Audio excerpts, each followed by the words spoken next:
Yo, it's your boy Ryan, Northwest Sports Fanatics, back at you with a new video. Today's new video, we are discussing the madness, the craziness, the unpredictability of the NFL this fucking weekend.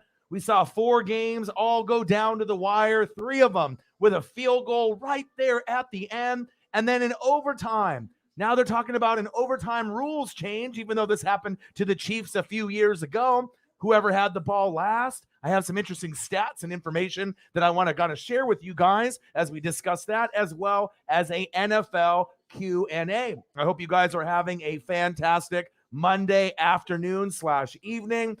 Man, me being a Buccaneers fan and, me being a fan of all 32 teams, I can't lie to you and say that I'm not hurt that Tampa, lost the way that they did. But I am proud that they fought the way that they did. I mean, 27-3. I mean, we definitely could have got our ass kicked, and it could have been 34-3.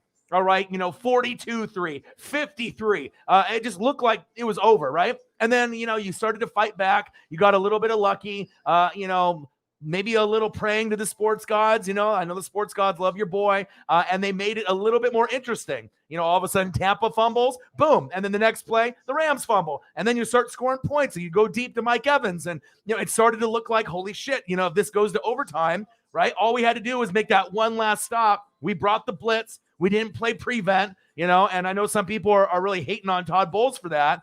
But, you got to go after the quarterback. We haven't really got to him all day. Boom, long bomb, Hail Mary, Cooper Kupp. Boom, spike it, kick it up with Gay, and the rest is history. But that's how the cookie crumbles sometimes, right? Sometimes, your team gets to the Super Bowl and you win. And sometimes you play a team that you just don't match up well. And we're going to be discussing, obviously, the matchups that we have with the 49ers and the Rams. I believe the 49ers beat the Rams twice in the regular season. So it's not like the Rams are dominant against everyone in the NFL. So it'll be interesting to see if they can make it 3 in a row for Bang Bang Niner Gang, or if the Rams can overcome. And what the hell? Now the Rams are going to have this game, the NFC Championship game, at home because Tampa couldn't get it done. And then they're going to have the Super Bowl at home. It'll be the first time ever to have an NFC Championship game as well as the Super Bowl. So, I mean, if you're talking about a path that's very easy to be able to win, if you can just find a way to beat the Niners, and then we'll see if Joey Burrow, all right, can find a way to beat the Chiefs. But it was an electric weekend, by far the best weekend of NFL action I have ever seen. And I can probably, discuss with you guys. You probably would admit too. I mean, I don't know. Have you guys ever seen anything like that, in a weekend? I've been watching football since 1985, and I've never, ever seen anything like that. But I appreciate you guys very, very much. Make sure you guys subscribe to the channel. Smash that like button either now or on your way out. Donate to your boy if you can. Cash App, $ ORION NWSF on the YouTube Super Chat right here. And if you're looking for merch, Northwest Sports Fanatic merch, link is below every video on the YouTube page. Follow me, Facebook, YouTube, Twitter, Instagram, NW Sports Fanatic. So you're probably thinking, okay, what am I watching, right now? Obviously, right now I am watching the Buffalo Bills and the Kansas City Chiefs. I got the replay going on right now as well, so I want to make sure that I can keep tabs on that. So let me kind of get adjusted here with the microphones and everything so I can move them in kind of the spot that I want. Let me know if the audio and the video are good. I would assume everything should be Gucci. I didn't really touch a whole lot. I made sure that I got everything kind of situated the way that I like, but I hope you guys are having a fantastic day. Let me make sure I got all of this going here.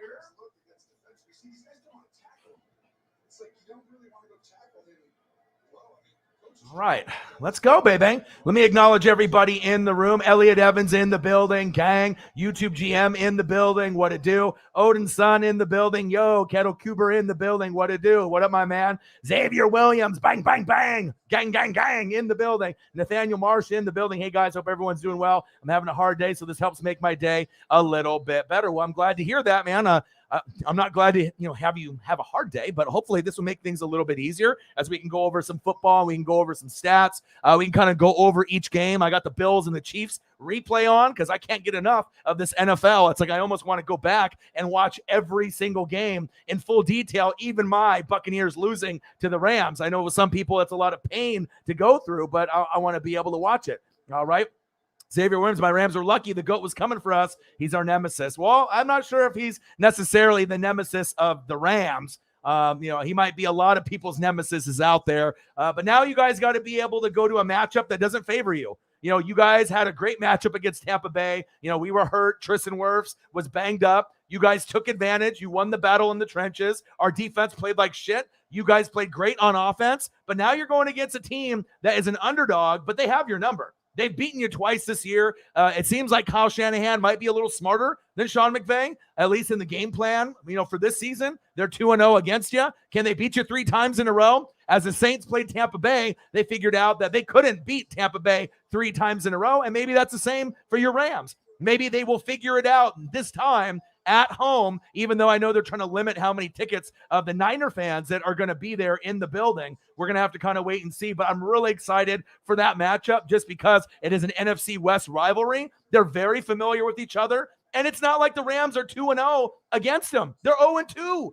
They are 0-2, so anyone thinking that it's just going to be Rams-Chiefs, that's the most likely scenario, but the Bengals beat the Chiefs at the end of the year. There was some questionable reffing and refereeing and calls at the end of the game, but the bottom line, the Bengals beat the Chiefs this year. The Niners beat the Rams twice. So for everyone that's just locking in the most likely, scenario with the Chiefs winning and then the Rams winning, and then who knows what the hell is going to happen, there is a serious possibility that the other two teams, the most unlikely scenario, Bengals, Niners, Super Bowl, just back like in the 80s when it was Boomer Esiason and Joe Montana, it doesn't seem like it could happen, but in this playoffs, anything can fucking happen. I know for ratings, the best ratings is going to be, I would assume, the Chiefs and the Rams, the star power, OBJ, Von Miller, Aaron Donald, Matthew Stafford, obviously Travis Kelce, Tyreek the Freak Hill, Patrick Mahomes, but we obviously have seen the Chiefs and the Niners play in the Super Bowl a couple years ago, and the Bengals haven't been there, but they're a cool team to root for. They got the swag with Joey Burrow,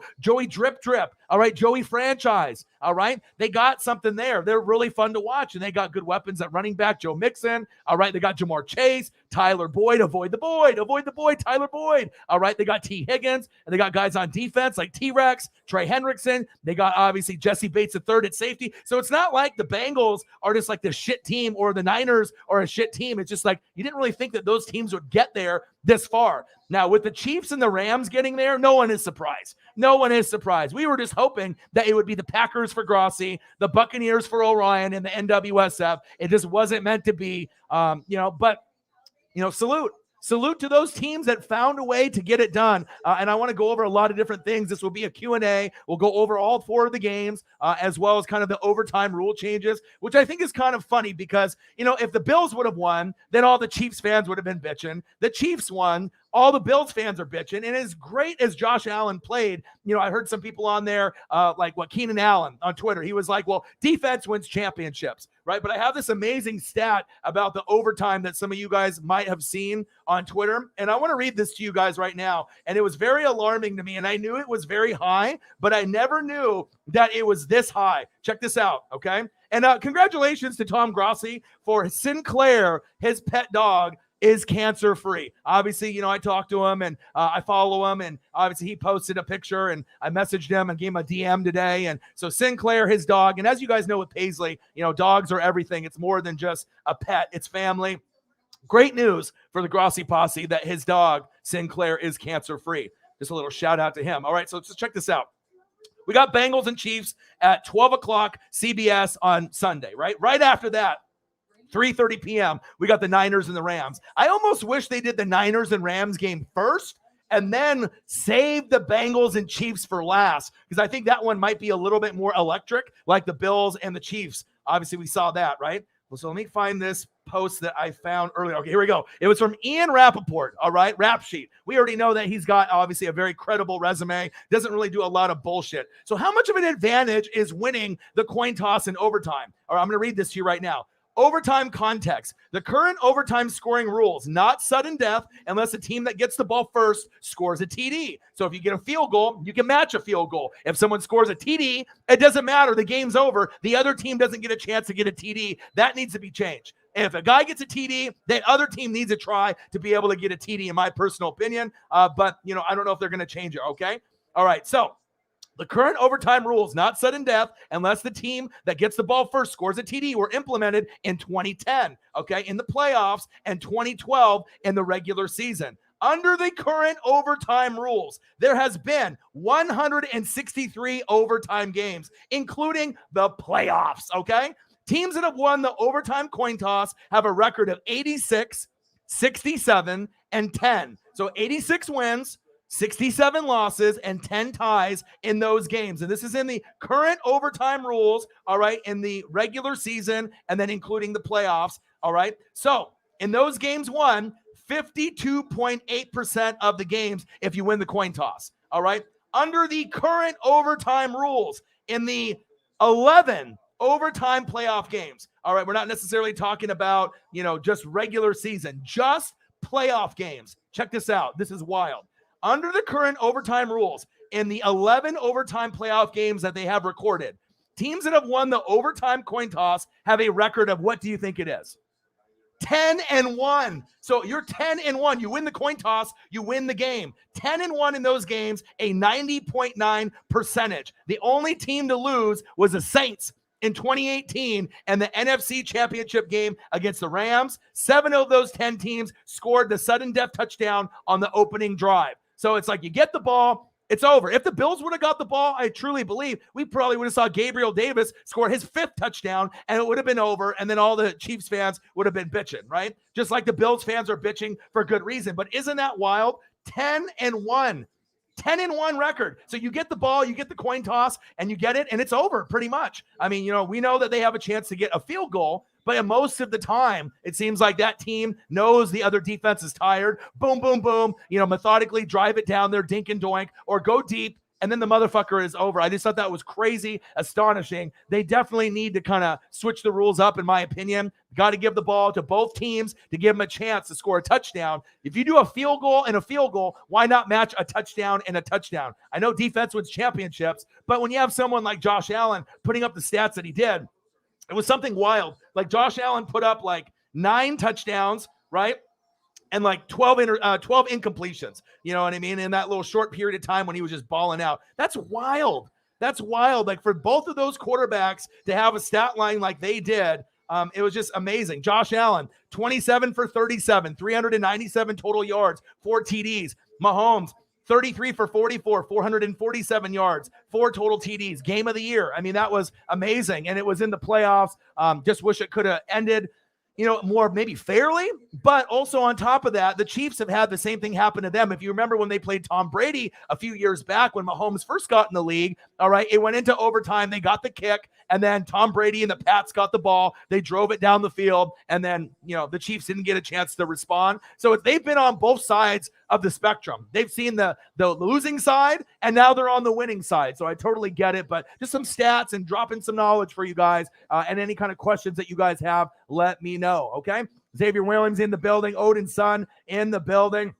Nate the Great is in the building. What to do? Derek Tyler in the building. He says, what does he say? He said, honestly, I felt Josh Allen played better than Mahomes. Well, they both played great. Let's be honest. And then especially when you're down with less time than the Dallas Cowboys had just to be able to try to get it into the end zone. He ended up driving them all the way downfield, all right, in minimal time, less than what the Cowboys had, and then got him into that field goal range and ended up getting him that touchdown with Kelsey. I mean, Kelsey and Tyreek and Mahomes, I mean, we got to stop doubting these guys. And for once, when Josh Allen, Gabriel Davis, touchdown after touchdown after touchdown, and then they scored right there at the end with less than 20 seconds, a lot of us, including myself, was like, oh, it's over. And then I looked at the clock, and then once it settled in that all the Bills players were excited and celebrating, I'm like, it's not over. If you have Patrick Mahomes out of any quarterback right now, even more than Aaron Rodgers or Russell Wilson or Brady, Mahomes has the it factor. And I guess now he's the Grim Reaper. All right, that's what they are all calling him, obviously, with Andy Reid. When things get grim, you be the Grim Reaper. And he is. Unbelievable moxie. Unbelievable ice water in his veins, just like Joe Burrow. Shout out to both of those guys being able to do big, big things, as well as the kickers. Shout out to the special teams and the kickers, this weekend. If you don't have a good kicker, You're not going to be able to get it done. McPherson, obviously, on the Bengals. There's a reason why you drafted him. Robbie Gould. We obviously saw what Gay did, obviously, on the Rams. And then Patrick Mahomes. I mean, he's the clone, Showtime, but I guess he is the Grim Reaper now as well. Man, oh, man. I'm excited, man, for this matchup.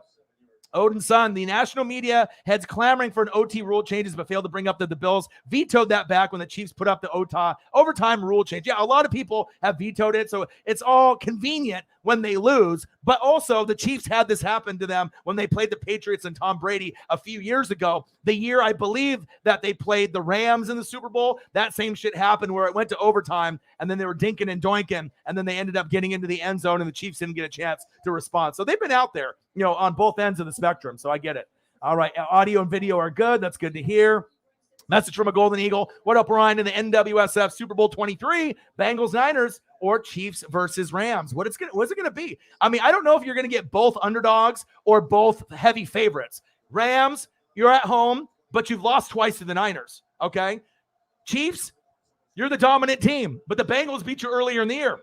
The Niners and the Bengals, you could argue that the Niners and Bengals are the two hottest teams. Yeah, the Rams, feel like they're hot, and the Chiefs feel like they're hot as well. But there's something about the Niners and the Bengals, they really came in hot at the end of the season, and they're riding that Uncle Mo. And who would have thought that they would have got this fucking far? Pretty crazy.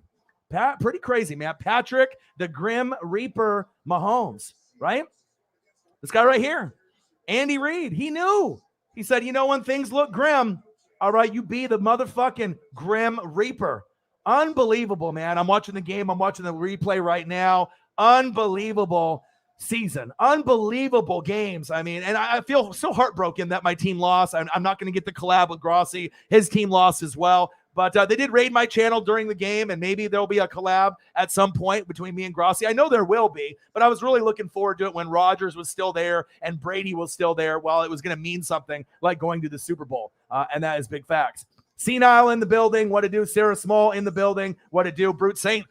Josh Allen deserved another chance. It's still a team sport. If you want to win, you got to get it done in regulation. Yeah, it was pretty much like whoever had the football last, it seemed like, was going to be able to come out on top. What a great performance by both quarterbacks. And the guy that shined the most was Taylor Gabriel. I mean, there's a guy, that you didn't really know what you were going to get, from some of these guys in the NFL. And, you got guys like, Cole Beasley, and you got Stephon Diggs and Gabriel Davis. I mean, he had his coming out party, 4 tutties, and then he had that one route where he did his head fake and the guy dropped down and his ankles were broken and they had to bring out all the medics and, tape that guy up. I mean, it was embarrassing, but it's cool to be able to see new guys shine. But I would have really loved for another opportunity, to be able to have both teams. If you get a chance to kick a field goal and the other team gets a field goal, why not have a team that scores a touchdown? That other team gets a chance. If they don't, then it's over, right? It's over.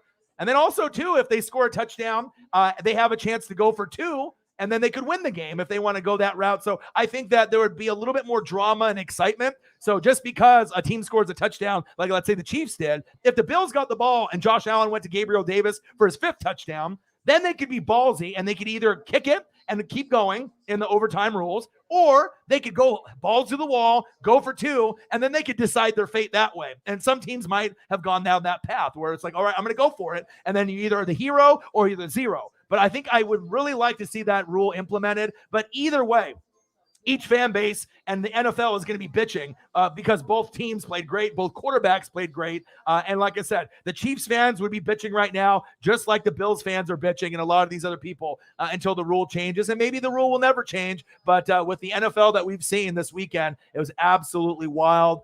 Really, really exciting. That's facts. Let's see here. Elliot Evans. I rewatched the 4th quarter of the Bucs game, the full highlights of the Bills Chiefs. Best weekend ever. Absolutely. I mean, I don't remember another weekend there. It was that fucking crazy. KK's uncle. I saw that. He said, fuck Nylands, fuck their food. You guys are dirty. Fuck New York. Man, he's all over. He's all over you guys. He's all over you guys. All over you guys. That shit was fucking straight comedy. Straight comedy. I don't know what Eli Apple is smoking, but he's just straight talking shit about everyone. And then also Sean Payton. Now it sounds like Dennis Allen for the Saints might be out, and Sean Payton might be out. So you're fucked. I mean, Saints fans, if that happens and you lose your D coordinator, and if Sean Payton goes to the Cowboys, if they fire Mike McCarthy, all right, Jameis Winston or not, you guys are fucked. I mean, if you lose both of those guys, it's going to be hard to replace that type of talent on the defensive coordinator side of the ball as well as head coach. You know, you already got to see if Jameis is going to be healthy enough. So we'll see what happens with you guys, or it might be just rumors, which it normally is 9 times out of 10. But I'll tell you what, if Sean Payton's gone and Dennis Allen is gone, there's going to be a big rebuilding process, and I think the Falcons as well as the Panthers will be closer to the Saints in a long, long time if that ends up happening. So some extra news that I obviously have been reading today. Ryan Platt, my boy, hoping it comes out to be Niners Bengals. In all honesty, when the Niners were 3-5, I had no hope for Bang Bang Niner Gang. We were even going to sniff the playoffs, but here we are. But remember, I predicted at the beginning of the year that 3 teams from the NFC West were going to make the playoffs. And I said who? The Rams, the Cardinals, and I said the Bang Bang 49er gang, right? And a big thing of it was the Niners had a last place schedule. So they started off really slow. They should have ended up being 5-3.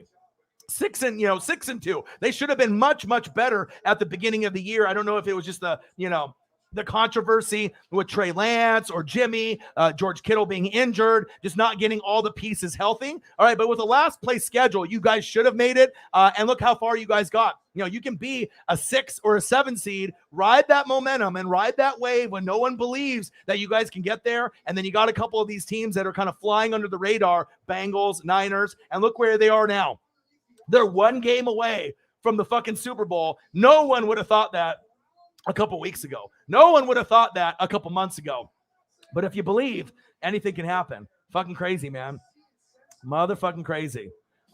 Trayvon G, he says, yeah, the motherfuckers refunded my tickets because I live in Dallas. So you can't even go. So they're trying to really limit the tickets for the Rams fans and the Niners, because I believe the last time that they played, there was more Niner fans there than Rams fans. So they're trying to limit that. And obviously the Niners have beat them twice in the regular season. But as we know, Trayvon, congratulations to your Ramley beating my Buccaneers. I'm not salty one bit. You guys earned it. You guys deserved it. But you lost to them twice, just like when I lost to the Saints twice. But when it came to the playoffs that third time around, we found a way. So maybe you're at home, you're at home. You get the NFC Championship game at home and the Super Bowl at home if you can get there. If that's not a home field advantage, I don't know what the hell is. I've never seen that before. I mean, we got the Super Bowl at home, and I thought that was great. But you guys got the NFC Championship game since we lost to you and the Super Bowl. I mean, it's like almost if you guys don't win, it's a failure. I mean, it's like, how do you lose at home, but you're playing someone that has your number, right? It's not a good matchup for you guys whatsoever. Niners is not a good matchup for you guys. They're the underdog, but they know you in and out, and it's got the 2 best coaches that are young that I told you that I love, Kyle Shanahan, Sean McVay. So we'll see where it goes. And then now, obviously, you got the Bengals and the Chiefs. And the Bengals, even though they have the Chiefs number from that 1 game earlier in the year, the Chiefs seem like they have more, obviously a full product of the team. But as long as Joey franchise is doing what he's doing, they have a chance. I mean, as great as the Chiefs are, all right, we saw the Bills push them to the limits. It's not like the Bengals are going to fold over, and we don't think that they're going to sit there and lose by 20. I assume both games will be very close, and I could see outcomes from any team. But now that's definitely disappointing for any Rams fan or Niner fan that wants to go to the game if they're going to be doing some stuff like that. So that's crazy. Let's see here. I'll try to get caught up with everyone. Yeah, Apple should sit down and focus on his team's game instead of trashing our city. Like, what was the point of that? You know what I mean? What was the point of trashing the food, the city? You guys are dirty. The food is trash. Like, what is the point? You know what I mean? And obviously, Jamar Chase, is from the general area, his teammate. I mean, you know what I'm saying? Like, what is the point of trashing the Nolans area, the NOLA area? I have no idea. All right, message from a Golden Eagle, NFC West representing the Super Bowl 56. Maybe.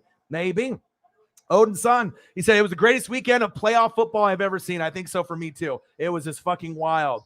Andrew DePina says the rules are fine. Well, if your team wins, but if you're a Buffalo Bill fan, I mean, how are you? I mean, you know what I'm saying? They played so good. You know what I mean? And realistically, it was like whoever had the ball last was going to win. So you can say the rules are fine if you're a Chief fan. All right. But if you're a Buffalo Bill fan, it was like you were trying to get the passing of the torch, where if the Bills won, they might have won the Super Bowl. I mean, you know what I'm saying? Their defense, their offense, Josh Allen, Gabriel Davis, Cole Beasley, even Singletary played halfway decent, you know what I mean, with Stephon Diggs. So, I mean, you could say the rules are fine, but I think that allowing a field goal and a touchdown and a touchdown, it just seems naturally something that the NFL should do, especially when the record, that I actually pointed out here, If you win the coin toss in overtime, it's 10 wins and 1 loss.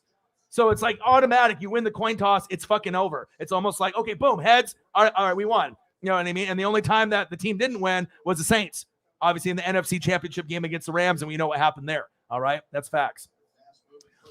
Wyatt Turner, so happy Stafford went to L.A. He's never had a good team around him in Detroit. And look, one season with L.A., Stafford knocks out Brady to get a championship game. Yes, but also, too, look what you guys did. Okay, let's not kid ourselves. You guys spent all your fucking money like Tampa did last year. You brought in Von Miller. You brought in OBJ.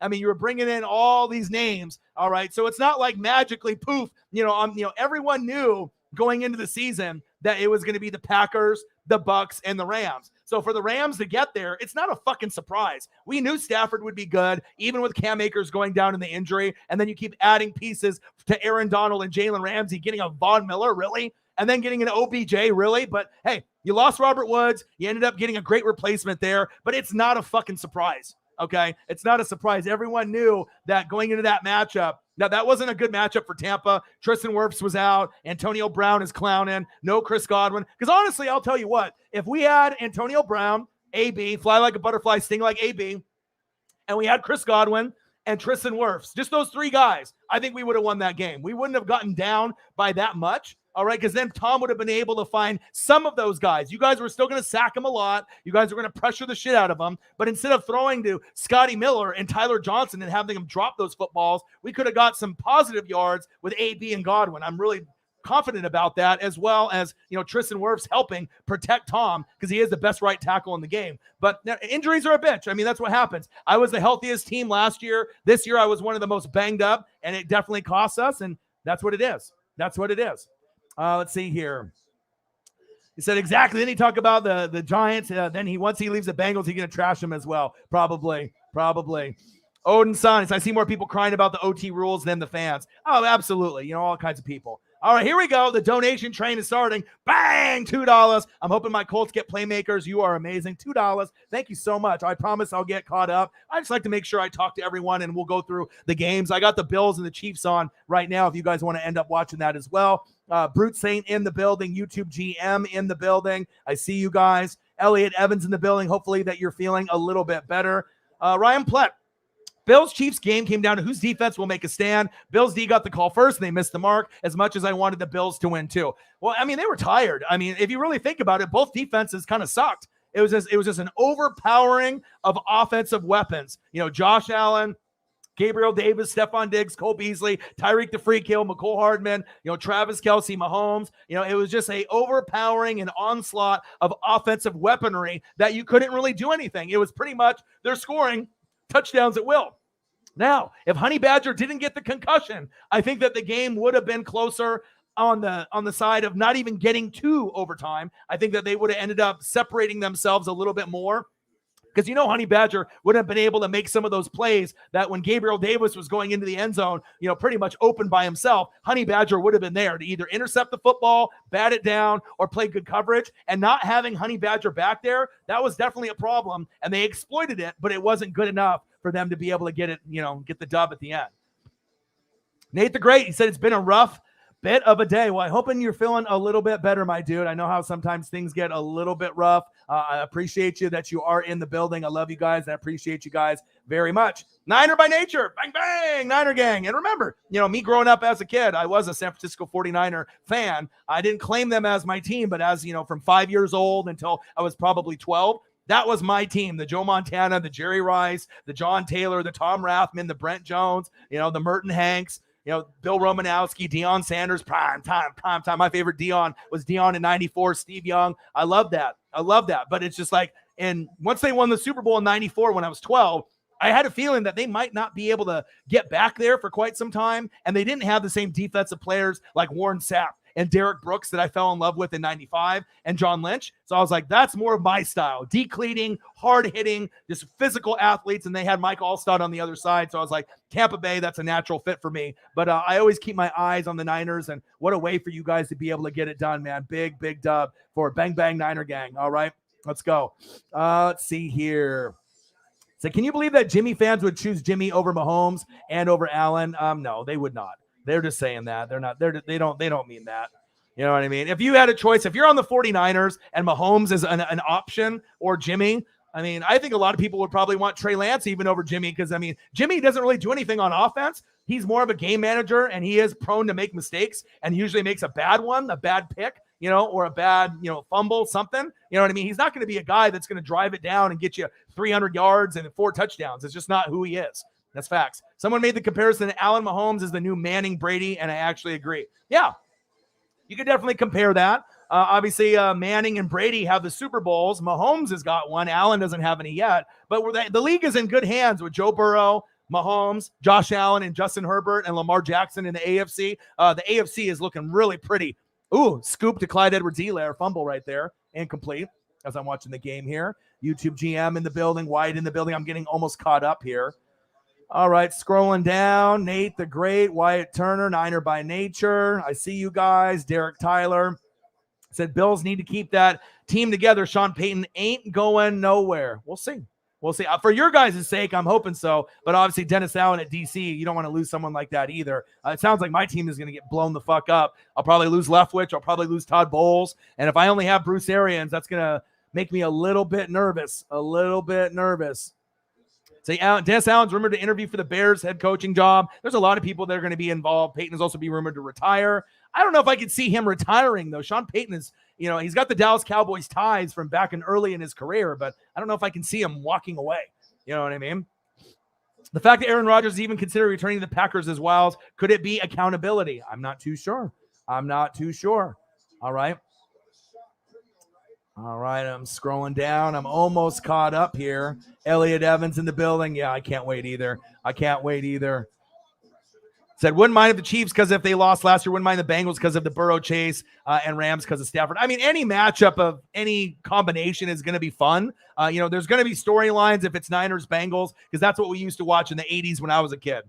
All right, Joe Montana and obviously Boomer Esiason. And if it wasn't for the Niners, the Bengals would have won 2 Super Bowls in the 80s. They were fucking good back then. It's just that they ran into a monster, you know, with Joe Montana and Jerry Rice, and that's big facts. And they haven't really been good since then. That's facts. All right. All right, I think I'm finally caught up. All right, here we go. KK's uncle. I'm finally caught up with the comments. And, you know, I try to make sure I talk to everybody. Got to turn my fan on in here. It's fucking hot as shit. I got my NWSF hoodie on. All right.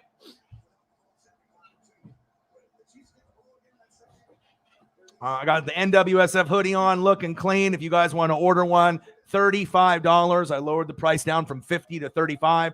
They're comfortable. They're through Teespring. So if you want to support your boy, you know, you can get one and get one as a gift for someone in your fam or, you know, one of your friends, or just rock one and support the NWSF wherever you live. Okay.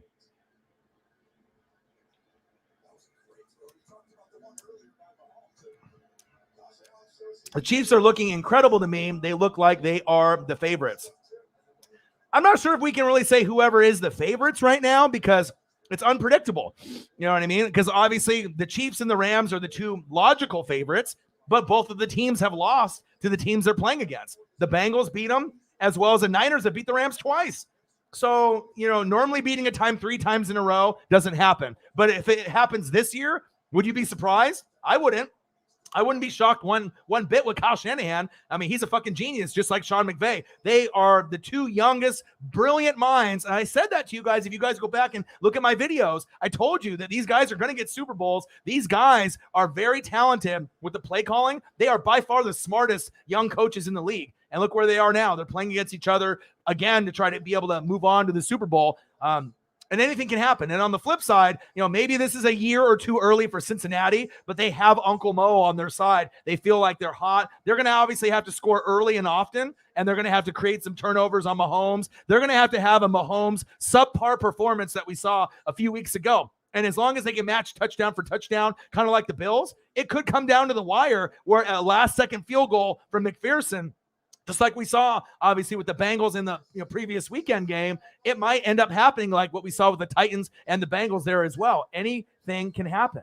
Anything can happen. Yeah, and that's really exciting too, Niner by nature, because Jimmy G ain't the long-term future. But if they can get Trey going, I mean, he'll be like a Justin Fields. So if you can get that mobile quarterback that can use his legs and then, get more out of their weapons with Brandon, all right, with Debo, with Kittle, keep beefing up the line. And no one talks about Trent Williams. I think we need to talk about that as well. I mean, he's one of the best offensive linemen that has ever suited up and put it on cleats. All right, we saw him on the Washington football team, the Redskins. Now he went to the Niners, and we were like, okay, is he old? Does he still got it? Yeah, the motherfucker still got it. I mean, he is amazing, and that's a big catalyst of why they're so good. Bang Bang Niner Gang is very exciting to watch, and it's like, if you look at the Niners roster, I mean, the quarterback with Jimmy, they're like, how the hell did this team make it? You know, you can see with the Rams and all their fucking players, Stafford, Cam Akers, Darrell Henderson, fucking OBJ, and fucking Cooper Kupp, and Higbee, Von Miller, and fucking Aaron Donald, and Jalen Ramsey. Duh, they got there. Or Patrick Mahomes and Travis Kelce, Tyreek the Freak Hill, McCole Hardman, you know, Frank Clark, Chris Jones,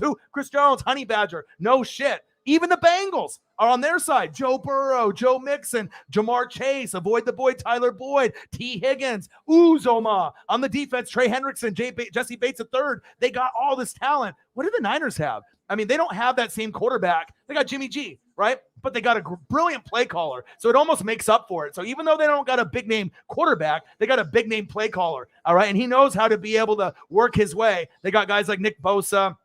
You know, you got nice quality pieces, Eric Armstead. You got good Fred Warner's a stud. So, I mean, they definitely have pieces. But starting off the season, like Ryan was saying, like 3-5, I mean, they had a last place schedule. So I knew that they were going to get in this year, but they definitely started off a lot slower. But they got hot at the right time, and that's what it's about. It's about being hot and healthy in December. The Bengals and the Niners rode that Uncle Mo, and it's amazing to be able to see them where they're at right now. It's fucking incredible, man. So I'm actually one of those Niner fans that wants Trey over Jimmy. Me too. I do too. We're way too deep to pull out now. The Niners managed to make it to the Super Bowl. Shanny will keep Jimmy, and I'm not thrilled for it. Well, the thing is, if you get to the Super Bowl, Ryan, right, if you get to the Super Bowl, you can keep both quarterbacks, and that might end up being good because if Jimmy gets banged up, Trey can come in. If Trey gets banged up, you got Jimmy there as an insurance plan. So just depending on the money, if you can afford to keep both of those guys there, it might end up being what you want. Because if you end up shipping Jimmy off, you know, to New England or another team for some like third rounder, you know, or second rounder or fourth rounder, whatever it is, and then Trey gets injured, then you might be fucked if you don't got anybody behind him. So sometimes having two guys there, it's not ideal.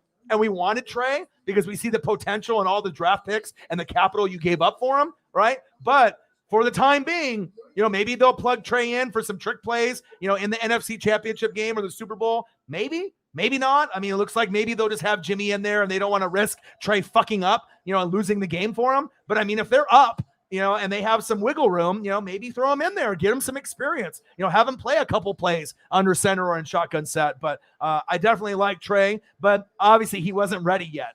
You know, and it might be better for him, like Aaron Rodgers or Mahomes. Sit behind, you know, Brett Favre. Sit behind Alex Smith. Learn for a year or two, and then that might be, you know, overall. Because you got to trust John Lynch. That's my boy. All right, from Tampa. That's my boy. Right? You got to trust the GM, trust Shanahan, and everyone that loves to talk shit about Shanahan and McVay. Who has the last laugh now? All those haters that were like 28-3. All the haters when they were on the Washington football team, if you go back and look at the coaching tree that they had Sean McVay and Shanahan as like assistants on the Washington football team, the Washington Redskins. It's amazing that they had such good talent, and then they just let all those guys go away, right?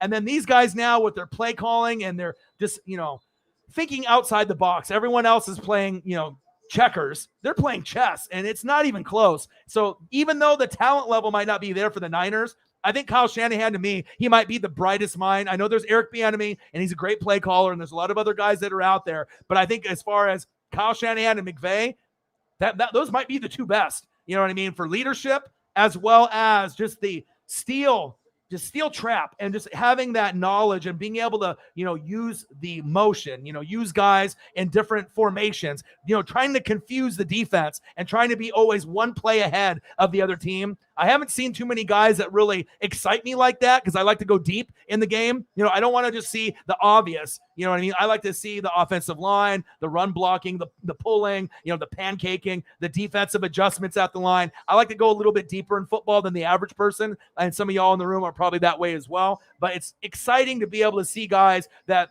go past their potential. And then we saw Shanahan lose to Mahomes. you know what? It's hard to win. You played Tom Brady on the Falcons, and you couldn't get it done 28-3. But you were there. No one expected you to get there with Matt Ryan, and you got there. Give some fucking credit to Kyle Shanahan. Boom. You got to the Super Bowl again with fucking Jimmy G. Jimmy G. All right? And you lost to Mahomes. There's no shame in that. Most teams would have lost, unless you had like a Peyton Manning on that team or like a Tom Brady. Facts. And look, you're one game away to try to get there again. And even if they don't win this year and they get to the Super Bowl, they're starting to build something long-term like the Rams. And the Rams, player for player, have more high-end talent, but the Niners might have, that secret weapon, Kyle Shanahan, and that coaching. And that's crazy. Brute saying, let's see what he says here. Said Bengals will be a force to be reckoned with. They made it this far, and they're still sitting comfortably with $50 million plus in cap space. They beef up that O-line in the draft to the free agent signings. What are you guys at? Are you guys at like negative 70 million, the Saints? I saw some like trolling shit on fucking Twitter. Some people on Twitter are the fucking worst, man. Some people on YouTube are the fucking worst too. Just the haters and the trolls. You know what I mean? But I know the situation isn't looking too good for the Saints either, but I'm hoping that Sean Payton and Dennis Allen come back for you guys. That's facts. Said, I don't know if Sean Payton would want to leave you what he built. No, it's not like we're a horrible team. Yeah, you had 4 different quarterbacks, and you got to, 9 wins? I mean, dude, you guys were awesome this year, and you guys would have probably hit 10 to 12 wins if Jameis was the quarterback the full year. I don't like him on my team, but for you guys, he was fantastic. I mean, anyone that says that he wasn't good for you guys didn't watch Saint football at all this year. And you guys beat Green Bay week 1. And, fucking 5 touchdowns by Jameis. That was fucking wild. Niner by nature in the building. Odin's son in the building. What to do? KK's uncle in the building. 71 million. See, I knew it was something like that. Yeah, that's crazy. I do a lot of reading and research, obviously, when I'm not on here. So let's take a quick look and a quick peek. Let's do a quick peek here, and we can go over some of the stats in the games. And if YouTube GM, if you are in the building, I don't know if you are, you can throw up some stats from some of the games, and we can go over each one. But I just want to kind of break down some of the stats, and we can kind of go over it for each of the games. And we can start off with the Bengals and the Titans. And, predictions, it's tough. Sometimes, I'll go 4-0. Sometimes I'll go 1-3. Sometimes 2-2. And I really thought the home teams were going to find a way to get it done. But that's what this NFL is. It's just so exciting that you think and even if you consider yourself an expert, sometimes you're fucking wrong. You know what I mean? The teams, they just end up doing shit that you never thought would happen. So let's go to the Bengals. That was the first one. Bengals 19, Tennessee Titans 16 on the road, 10-7 versus 12-5. We can go through the box score. Let's take a quick look. We'll start off with the losers first. The big part of that was Ryan Tannehill. 15 for 24, 1 touchdown, 3 picks. A QBR of 10, rating of 66.7. I like Ryan Tannehill, even still to this day, but that game was absolutely tremendously horrible. Having that week off was the absolute worst thing that you could ask for him and Aaron Rodgers. All right. You were absolutely horrible from the beginning snap of the game with that pick from Jesse Bates III after the first play of the game. All right. What were you thinking? Ryan Tannehill. Just unbelievable. This guy right here, he said, fuck you. All right, I'm Jesse Bates III. I'm going to pick you off. And that pretty much set the tone for this guy right here, Joey Franchise, on what he was going to end up doing for them. It was just crazy, right? What did they get out of the rushing game? All right, Derrick Henry was injured. He came in, 20 carries for 62 yards, 1 tutty on the ground. So, I mean, you needed probably to have a 150-yard game out of him, and you didn't get it.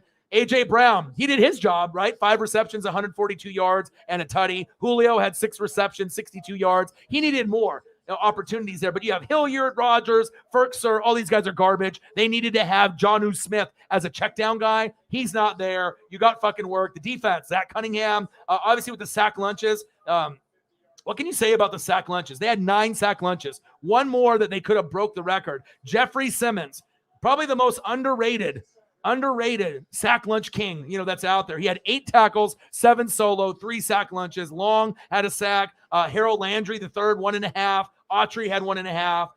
Pecco had 0.5. Jones had 0.5. They had 9 total. All right. And normally when you have 9 sack lunches and a pick by Hooker, you're going to find a way to win the game. But obviously the inconsistent play, right, by Ryan Tannehill, that pretty much just was the bugaboo for them. He played like shit. He played horrible, and then you ended up losing. Now let's go to this guy right here. Okay, let's go to this guy right here.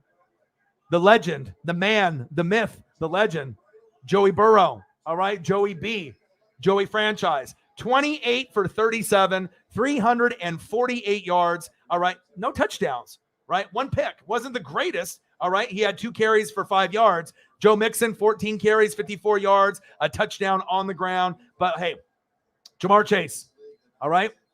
Jamar Chase, 5 receptions, 109 yards, didn't get in the end zone, which was kind of surprising, but he spread the ball around to a lot of his targets. 5 receptions, 109 yards for Chase. T. Higgins had 7 receptions for 96 yards. Uzomah, 7 receptions, 71 yards from the tight end position. Mixon, 6 receptions, 51 yards. All right. The defense didn't really play that great. You only had 1 sack lunch, but you did have 3 picks on Tannehill, and that was good enough. And the big MVP of the game was who? It was a kicker. It was McPherson, right? McPherson was the one that found a way to show that, hey, I am a stud. I'm going to be the one that's going to win it for Cincinnati, all right? 4 for 4 with a 54-yarder for the longest. Hey, there's a reason why that you end up kicking, those big kicks. And then if you watch the kicks at the end, a lot of these guys, when they kick the game-winning field goals, they don't even look. They kick it and they turn away. They're already giving high five, to the placeholder because they already know it went in. So maybe a shocking win for some. I thought Tennessee would probably find a way at home. I guess home field advantage doesn't mean anything in this year that we call 2021, 2022 NFL season. And it was true. The hot team won. Home field advantage didn't matter. The hot team and the healthy team won, even though Joe Burrow didn't have the game of his life. All right, it was good enough for them to be able to find a way to get the job done. Final score, Bengals 19, Tennessee Titans 16. All right, let me go to the comments here, and we'll kind of go through each game. And any kind of Q&A shit that you guys want to let go as well as I'm going through this, you guys can as well. Odin's son, see what he says. The contracts will start hitting the Chiefs this offseason too. Yeah, I know, man. Let's see, Brute Saints. I'll say if Champagne and DA leave, we are royally fucked. No other way to say it. Absolutely. Air Whitey, if the Packers trade Rodgers, I don't think they'll get much more than a couple picks. We'll see. We'll see, man. We will see. Nate the Great, say the Bengals just need to do the same things they did last time, run the ball and keep their offense on the field to keep the Chiefs' offense off the field. I mean, the defense needs to play good. Jesse Bates III needs to play just like Honey Badger. I mean, he is the kind of like a Jeffrey Simmons on the Titans. Not a lot of people know who he is. He is a Pro Bowl, all-pro kind of player, a stud. He reminds me, of like those Ed Reeds and the Palomalus, but you just don't get the name recognition. But now, as they're going further in the playoffs, I think more and more people will know Jesse Bates III. He's good in run coverage. He's good in pass coverage. He's a stud. I would take him on my team in a fucking heartbeat. And it's cool because, I'm a linebacker guy and a safety guy. I'm a secondary guy. So when I see guys like that ball out, it's very exciting. That's facts. All right. Brute Saint, Niner by nature. Elliot Evans in the building as well. What's Odin saying? He's Odin son. So we have a $14.1 million in cap space. Things can be moved around though as well. Things can be moved around as far as the cap space. Now let's go to the next game. Niner by nature will love this one. San Francisco 49ers 13, Packers 10. The Niners didn't even score an offensive touchdown in this game. All right, they didn't even score an offensive touchdown. They had a block punt, and then they got some big kicks by Robbie Gould. Right. It's just incredible to me, when you get some of these guys that come up so big, you know what I mean? Both defenses played pretty fucking good, all right? We know Bang Bang Niner Gang, they've been hot, just like the Bengals. But I don't think a lot of people gave them a shot in Lambeau, including myself. I just didn't know if they were going to be able to keep it close enough, right? Jimmy G didn't have himself a great game. Let's not get it twisted. I'll go over the stat line here of both teams, all right? George Kittle really hasn't been getting that, involved in the offense for a guy that was a top 2 tight end in the league. But hey, Nick Bosa, not Joey, is the man. But this guy right here, the MVP, the kickers, man, Robbie Gould, Evan McPherson, guys that are finding a way to get it done. All right. Sometimes you need, those guys. We already knew Debo was going to bring it. We already knew that was going to happen, but pretty amazing to see kind of the evolution of certain teams kind of evolve in front of your very fucking eyes, okay? So let's go over the stats here real quick. Let's go Packers first, all right? So we'll go with Aaron Rodgers, all right? Aaron Rodgers. God, that's just so depressing for Grossi and, everyone that's a Packer fan. Like, here we go again. The same shit, just a different fucking year. 20 for 29, 0 TDs, 0 picks. So, anyone that wants to be like, oh, Brady's the MVP, the Aaron Rodgers is the MVP. You can be great in the regular season, but what are you doing in the playoffs? You know what I mean? Now you're starting to see Cooper Kupp It's like always fucking open. It's like I almost wish they would give it to Jonathan Taylor and Cooper Kupp. I want those guys to get the recognition, because obviously if you play great in the regular season and then you're supposed to be the most natural, gifted quarterback of all time, right? You're supposed to be the greatest, all right? But they've lost a lot of playoff games, with Aaron Rodgers in that era. I think I saw a crazy stat. It was like prior to Aaron Rodgers, they were like 12-0 at home with Brett Favre in the playoffs. Since they've had Aaron Rodgers, they have the worst record at home. I think they're like 7-7 in the playoffs, NFC championship games, divisional rounds, wild card rounds. That's not good. And a lot of times it's because of not Aaron, but he didn't have a good game. All right. Sometimes it's the run defense. This year it was the special teams. There's always something, even though they got Devontae Adams and Aaron Jones, offensive line, if David Bakhtiari isn't playing, just like Tristan Wirfs, sometimes you lose when you don't have those studs up front. But there's no excuse if you're literally the greatest in the NFL. All right. Touchdown to interception ratio. You're right there with Brady. 20 for 29. You're telling me you couldn't get one touchdown? One touchdown in that game. I know the snow was coming down, and I know the conditions weren't great, but that's very alarming, right? Aaron Jones, 12 carries, 41 yards. Not good enough. Not fucking good enough. A.J. Dillon, okay? Quadzilla, all right? He tried to do a good job. Obviously, 7 carries, 25 yards, a tutty on the ground before he got hurt. And one sec here. My girlfriend's messaging me pizza for dinner. Yes. Pizza for dinner. Yes. All right. Let me go back here. All right. So let's go to Green Bay receiving. Okay. So we had Aaron Jones with 12 carries for 41 yards. All right. Then he ended up having, what does he have? I think he had like 9, right? 9 receptions, 129 yards. So Aaron Jones did everything that he could in the checkdown game, right? Devontae Adams, 9 receptions, 90 yards. But for you to win this game, Devontae Adams needed to get in the end zone once or twice and have that type of game. And then on top of that, you didn't get anyone else involved. I mean, that is a big problem, right? Aaron Rodgers, Mr. Discount Double Check himself, is supposed to make everyone better like Jordan and Kobe, right? Allen the Lizard Lazard, 1 catch. All right, Mercedes Lewis, 1 catch. Randall Cobb, 0. And honestly, if you had Robert Tonyan playing at the tight end position, that would have been really key for them. All right, you had 2 fumbles lost, with Lewis, Rodgers, Patrick. You had 2 fumbles, 1 loss, 1 that was recovered. The defense, let's take a quick look at the defensive stats here. I mean, both defenses played good. Preston Smith led the team with 9 tackles. Clark had a sack lunch. Rashawn Gary from Michigan had a pretty good game. He had 4 tackles, right? He had 2 sack lunches. Yum, yum, yum. Obviously, Smith had a sack lunch. So you had 4 sack lunches, which wasn't bad. Adrian Amos, had formerly of the Chicago Bears, now of the Packers, had a pick, but it just wasn't good enough. Mason Crosby was 1 for 2. And then they had the block punt. It's just unexcusable. You can't have a block punt, let alone a block punt for a touchdown. And that shows you, they didn't even score a fucking touchdown in the game offensively, and they found a way to win. All right. Just fucking wild. And I'm going to go to the Niners side of this as well, and I'll check out some of the comments here because I'll try to keep up so I don't get too far behind. Let me see here. We're talking about Brute Sane and Elliott Evans. You guys are talking about the Saints. Keep going in the chat. And like I said, I'll get caught up with you guys. If you guys have any questions for me as well, as I'm breaking down everything here.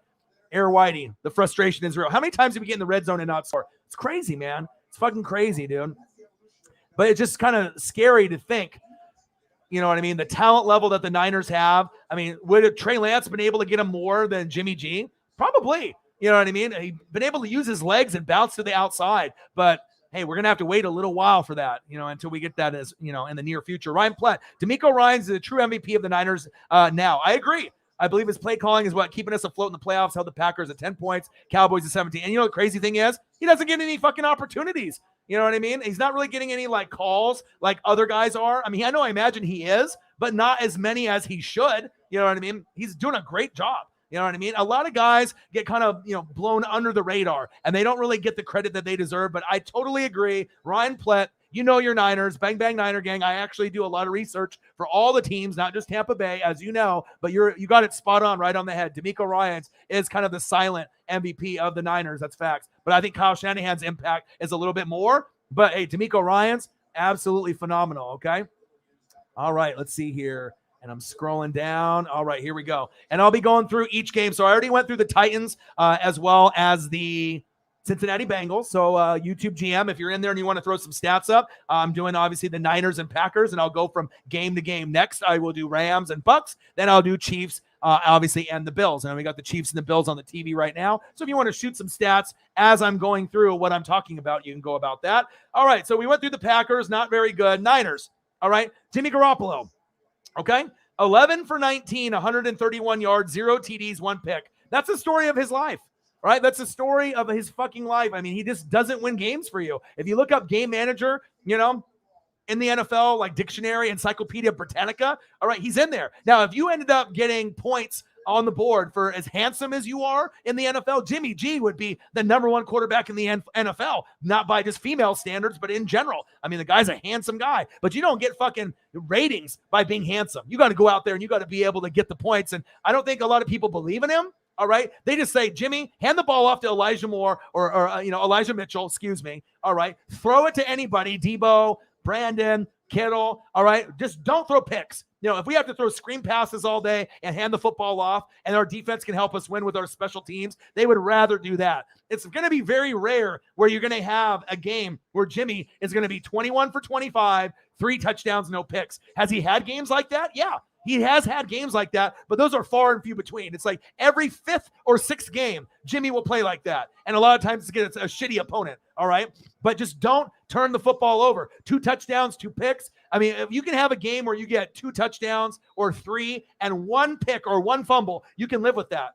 But once you start going 2 touchdowns, 2 picks, 1 touchdown, 2 picks, 0 touchdowns, 2 picks, then you're like, uh-oh, did I get a pick 6? I mean, the impact of those plays is kind of what led to some of these Super Bowl losses, as well as some of the losses during the regular season.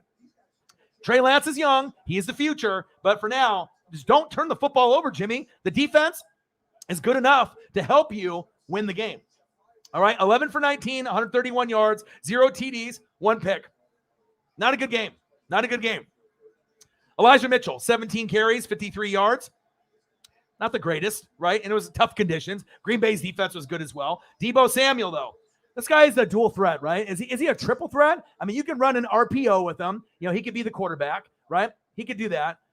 Debo can be a running back. Debo can be a wide receiver. Debo Samuel is the Cordarrelle Patterson, of the San Francisco 49ers, the Mr. Do-It-All, Mr. Everything. And I think Debo's better. And that's saying something because I think Cordarrelle Patterson finally had his breakout year with the Falcons where it's like this guy can do everything. We saw him in Minnesota and other places do some things, but Debo is just phenomenal. His athleticism, his quick twitch, his fucking agility, sideline to sideline. I mean, he can go any direction, stop on a dime.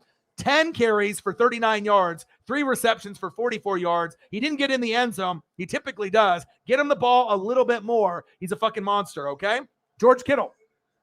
Now, this is a guy that, is considered a top 3 tight end normally, top 2 with Travis Kelce, but injuries have derailed him. And now you're getting guys like Mark Andrews from the Ravens, and you're getting guys like Darren Waller from the Raiders. All right, they're kind of taking his spot. But once he gets healthy again, maybe he'll have a new connection with Trey Lance. I really think he'll get back to being the number 2 guy, competing for number 1 with Travis Kelce. 4 receptions, 63 yards. All right, that definitely was big for him. Elijah Mitchell. Okay, 17 carries, 53 yards. So he played pretty good for them. I see what you're doing out there, Elijah. All right, 3 receptions for 18 yards. But you need to get Brandon involved. Brandon, all right, Ayuk. Lots of people say it 2 different ways. There's one correct way and one incorrect way. All right, 0 receptions. Wasn't involved. He only had 1 target. Brandon can be an X factor. All right, Brandon can be an X factor. But you know what? Got to get him the ball. You got to get certain guys the ball out there. All right, you got to be able to find a way to get everybody involved in the game plan. That's big facts. And as we go down on the defensive side of the ball, Fred Warner, what can you say? Top 4 linebacker. It's like you got a lot of guys that are great. Top 5. You got guys like Devin White. All right, you got Darius Leonard. You got Bobby Wagner. You got Fred Warner. And then you got probably Micah Parsons for the Cowboys. Lots of talent at the linebacker position. 6 tackles, 4 solo, 1 tackle for loss. How many sack lunches did they have? They had 5 sack lunches. And they had 2 sack lunches by this guy, Nick fucking Bosa. All right. 3 tackles. All right. 2 sack lunches. Yum, yum, yum, yum, yum. He's finding a way to get involved. And also Eric Armstead, formerly of my Oregon Ducks. So they have ways to get in there. They had no picks. All right. No picks whatsoever. But the MVP, of the team of the San Francisco 49ers, just like McPherson, all right, for the Cincinnati Bengals. This guy right here, man, Robbie Gould. How the hell did the San Francisco 49ers, being gold miners, have a guy named Robbie Gould? I mean, it would even be more special if it was spelled G-O-L-D. Hey, but if it's G-O-U-L-D and pronounced gold, I'll take it. But it's just a coincidence. You know what I mean? That you're a San Francisco 49er, the miners. They're talking about the gold rush, and the kicker is named Robbie Gould. It's fucking crazy, right? 2 for 2, 45, yarder for the long, finding a way to kick, with ease. And he's always been money. Have you seen Robbie Gould in the pregame with Dallas? All right, they were having him kick in between the cheerleaders. The cheerleaders were walking down on the left and right. I saw it on Twitter this morning, and he was practicing his kicks in pregame, and obviously when they were doing it in Green Bay, they had the whole team out there in his way, not letting him, get the proper practice out there, and he had the last laugh. So it shows you kickers are so fucking important, just like offensive line, defensive line, the line of scrimmage, winning the battle in the trenches, good coaching. But I think one thing that we really kind of forget. We really forget that kickers are really everything. You got to be able to find a way to be guys like this, right? Robbie Gould, Harrison Butker. You got to be able to find a way to be able to get it done, as well as Evan McPherson. Shout out to the kickers. A lot of times they get shitted on. They get, one bad kick, you're off the team. You know what I mean? But sometimes you can be the hero and you have a legacy that will live on for motherfucking eternity. Shout out to the kickers and finding a way to get it done. So final score in that one, well, that was a crazy game, right? 13-10. The offense wasn't there. The offense was not there. It was just crazy. I thought that the offense would be a little bit higher, but hey, it is what it is, okay? All right, I'm scrolling down here. All right, Elliott Evans, the Niners beat the 1 seed, which is amazing, but the fact they went into snowy, freezing Green Bay, yeah, it's coaching. You know what I mean? And they didn't get anything on the offensive side. I mean, when's the last time you've seen a powerhouse team that everyone thought that was going to make it to the Super Bowl? Everyone. They're like Packers, Chiefs, or Bucks, Chiefs, right? Or Rams, Chiefs. But most people thought, oh, this is the year. This is the year for Green Bay. This is the year of Rodgers. The last hurrah. Devontae Adams and Rodgers are leaving. How the hell do you go in at home and put up 10? And you literally have the Michael Jordan of football at quarterback. You're at home. You're used to the cold. It shows you the defenses were that much better than the offense. Yeah, you had a lot of Deebo Samuel, Devontae Adams, and Aaron Rodgers, but when the defenses are elite, let me say that again. When the defenses are elite and they can cover and they can do pass protection, run blocking, get sack lunches and pressures, it does not matter who's on the field on that other side. If the defense is really that good, just like Tampa Bay was against Kansas City in the Super Bowl, they had Mahomes, they had Tyreek, they had Kelsey, 0 touchdowns because the defense was that damn good. And you're seeing it, in some of these games. You have offensive weapons, a plethora of these amazing weapons that everyone clamors around. They buy the jerseys of all these quarterbacks and running backs and wide receivers and tight ends. They don't give any love to the offensive line, and that's really what helps you win games, all right? And the defensive guys, they're the true heroes besides the coaching staffs. They find a way to be able to limit these superstars, right? It's a lot harder to play defense in the NBA and obviously in the NFL than it is offense. That's facts. And they don't get the credit. And now you're starting to see that you can have these elite players out there, but if you have a great game plan and you have great talent on defense, it's not going to matter. You know what I mean? It's not going to matter. But that blocked punt, that Uncle Mo, that was crazy. It's like you could just see the life being sucked out of the Packers. And Aaron Whitey was pissed. You know what I mean? He's like, I might not even watch Packer football. I don't blame him. You got the Milwaukee Bucks. You already got the Giannis title, so you can't be too greedy. But this is something that if you're not a Packer fan, you don't understand, because now Rodgers is probably gone. Devontae might be gone, and you're going to have to rebuild with Jordan Love and the rest of the pieces. But you're going from a team that is going to win, 11 to 14 games to now maybe winning 8 or 9. Maybe being a 500 team, unless Jordan Love can take a big, leap in his game and you can get some free agents to come over. But it's just sad that the way that it ended out, crazy.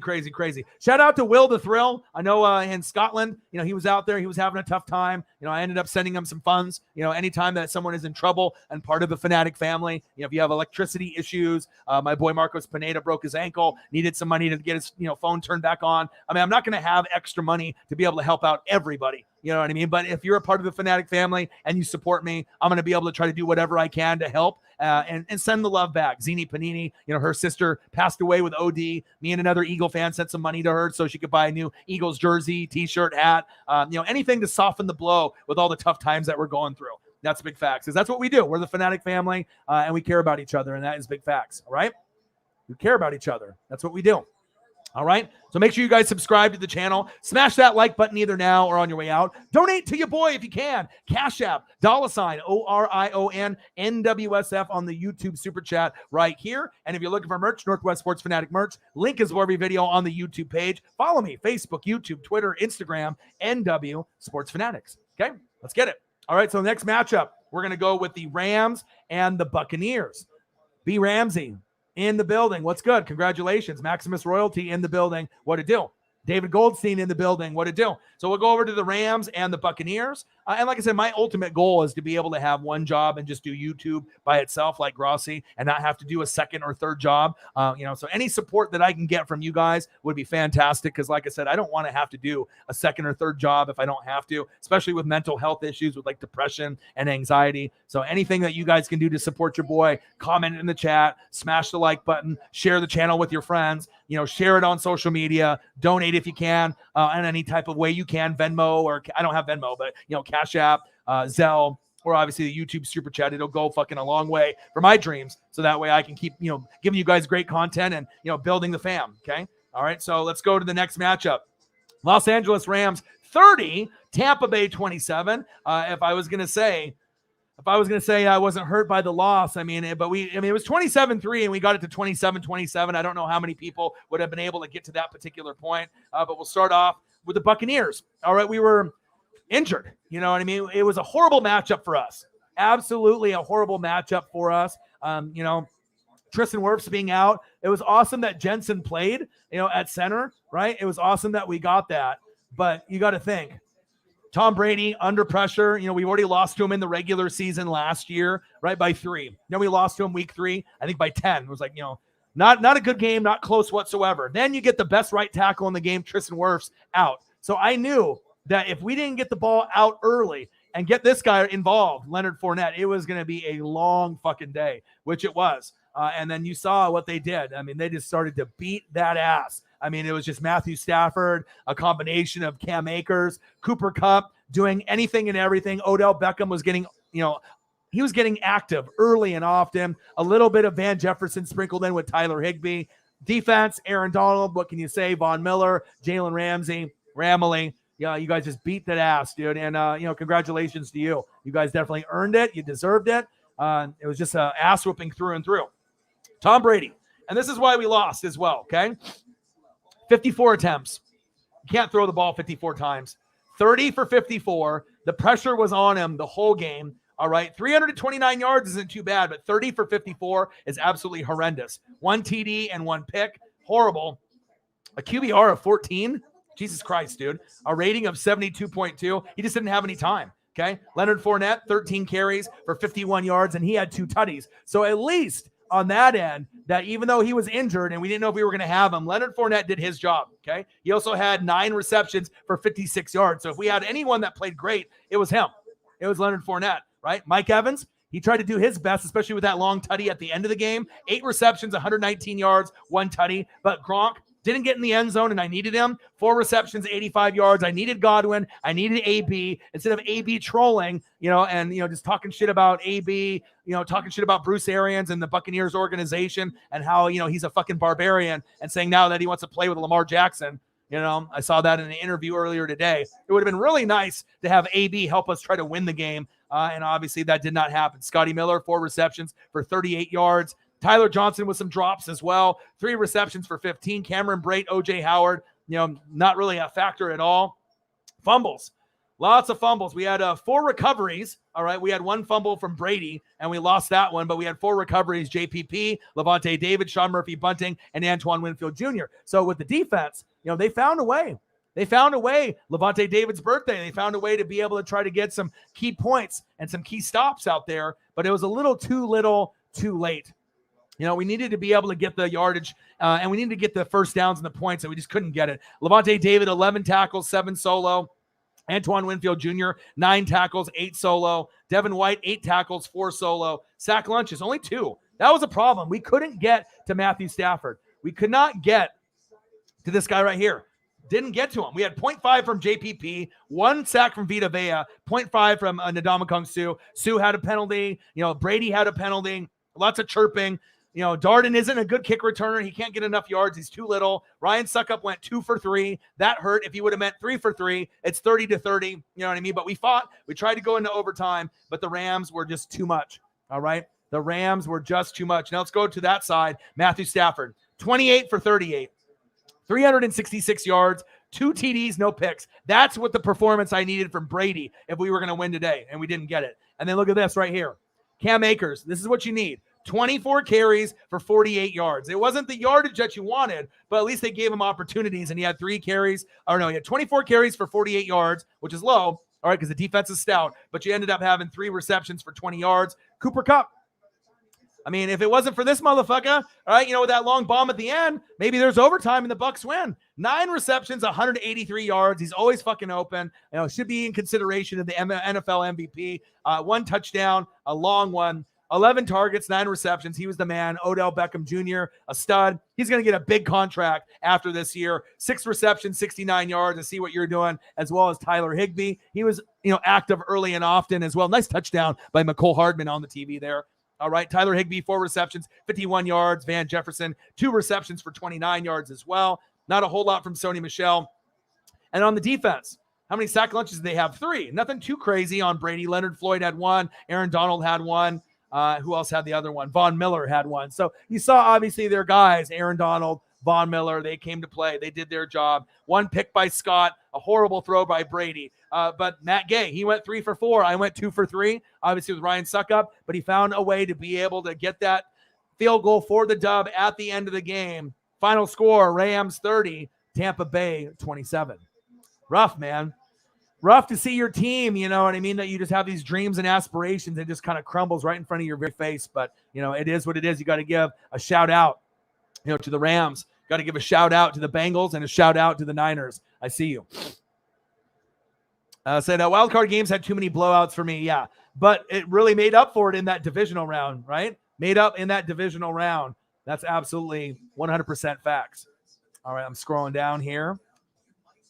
Said, boy, I was livid when Kupp, Stafford, and Akers tried to throw the game away. I know you were. I was talking to the sports gods, and you're like, damn, Ryan is actually making it happen. And I did everything I could. Like every single thing that I said, boom, it happened. I'm like, okay, I need a fumble. And as soon as Tampa fumbled, what happened? That next play, they fumbled and we got it back. Like there was every little thing that I needed to have happen to get us closer. And we got it. The Mike Evans touchdown, unbelievable. Like every single thing. But all we had to do was play defense for one more play and we couldn't do it. And then, Cooper Kupp has been the man this year as well as Stafford. And it's only fitting that those guys beat us. You know what I'm saying? But I imagine that the Rams fans were like, uh-oh. Is this like the 28-3 thing? Like you could kind of feel it, right? The momentum was starting to go that way. And if we had a little bit more time, then maybe we would have been able to, force overtime or just play defense right there. But we decided not to play prevent. We went for the blitz, which was probably a bad move. They went over the top. Antoine Winfield Jr. got burnt, and the rest is history. So you got to give a shout out, obviously, to the Rams. 4 fumbles, and Stafford dropped his nuts on the Rams defense. Yeah. Yep, absolutely. But they found a way. I mean, we didn't get sack lunches. Brady played bad, and having Tristan Wirfs out was the real key. Not having AB, not having Godwin, and not having Tristan Wirfs. I mean, if we had those guys, there's a better chance that we would have been able to win the game because we needed more weapons. It was clear. Mike Evans can only do so much. Gronk, was getting doubled. Tyler Johnson and Cooper Kupp are not Chris Godwin and fucking AB. And obviously it showed. And, when you have guys, like Aaron Donald in your grill, Von Miller in your grill, I mean, what can you do? You can only do so much. He was pressured on almost every fucking play. I don't even really remember Brady having time. Do you? Because I don't. Every fucking play, he had like 1 second. And then there was already someone in his grill. And he was getting fucking knocked down or throwing it into the turf. So, shows you. Defense wins championships. Chief Gone Chief in the building. What to do? Odin's son in the building. What to do? All right, here we go. All right, so I went through those 3 games so far. All right, and now we can go through the last game, the best game, the overtime game, the Bills and the Chiefs. All right, the Bills and the Chiefs. We knew this game might go down to whoever had the football last. All right. It was fucking crazy. All right. Holly Hundo went to the game. I mean, we saw amazing things. All right. We saw Josh Allen play some of the best football in his playoff career this year.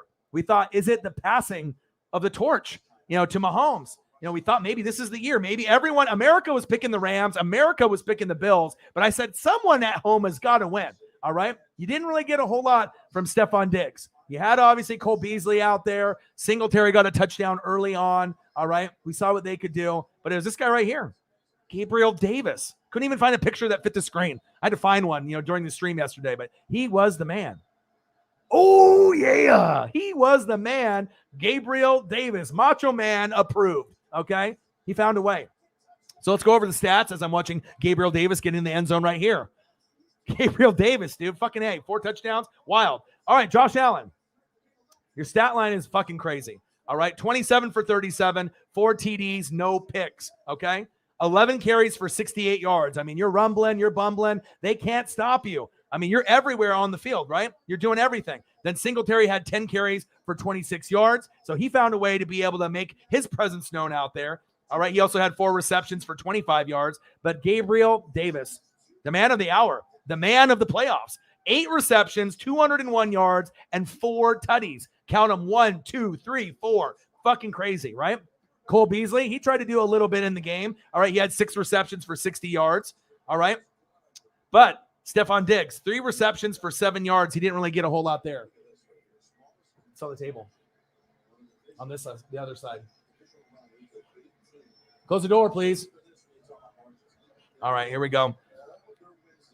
Dawson Knox wasn't really a factor as well, and that was kind of shocking. I figured, in a couple of games when Dawson Knox was there, he obviously made some good opportunities, to be able to showcase his skill set out there. So we already know Dawson Knox, could be the guy, but he didn't really do anything in this game. 2 receptions for 9 yards, but Diggs, 3 receptions for 7 yards. This is like, the guy that you thought that would get like 2, 3, 4 touchdowns would be Diggs, but it ended up being the guy that no one thought, Gabriel Davis, right? So they ended up having an amazing game, very clean, nothing really too wild about it on the defense. Milano had 11 tackles. He led the team. They had 2 sack lunches only. Ed Oliver had 1, and Johnson had the other. No interceptions, and that's a problem. When you beat the Chiefs, you got to pick off Patrick Mahomes. You didn't get it, and you didn't even get any kicks from Bass. 0 for 0. All right, it was all touchdowns left and right. All right, but now we're going to be talking about, rare air.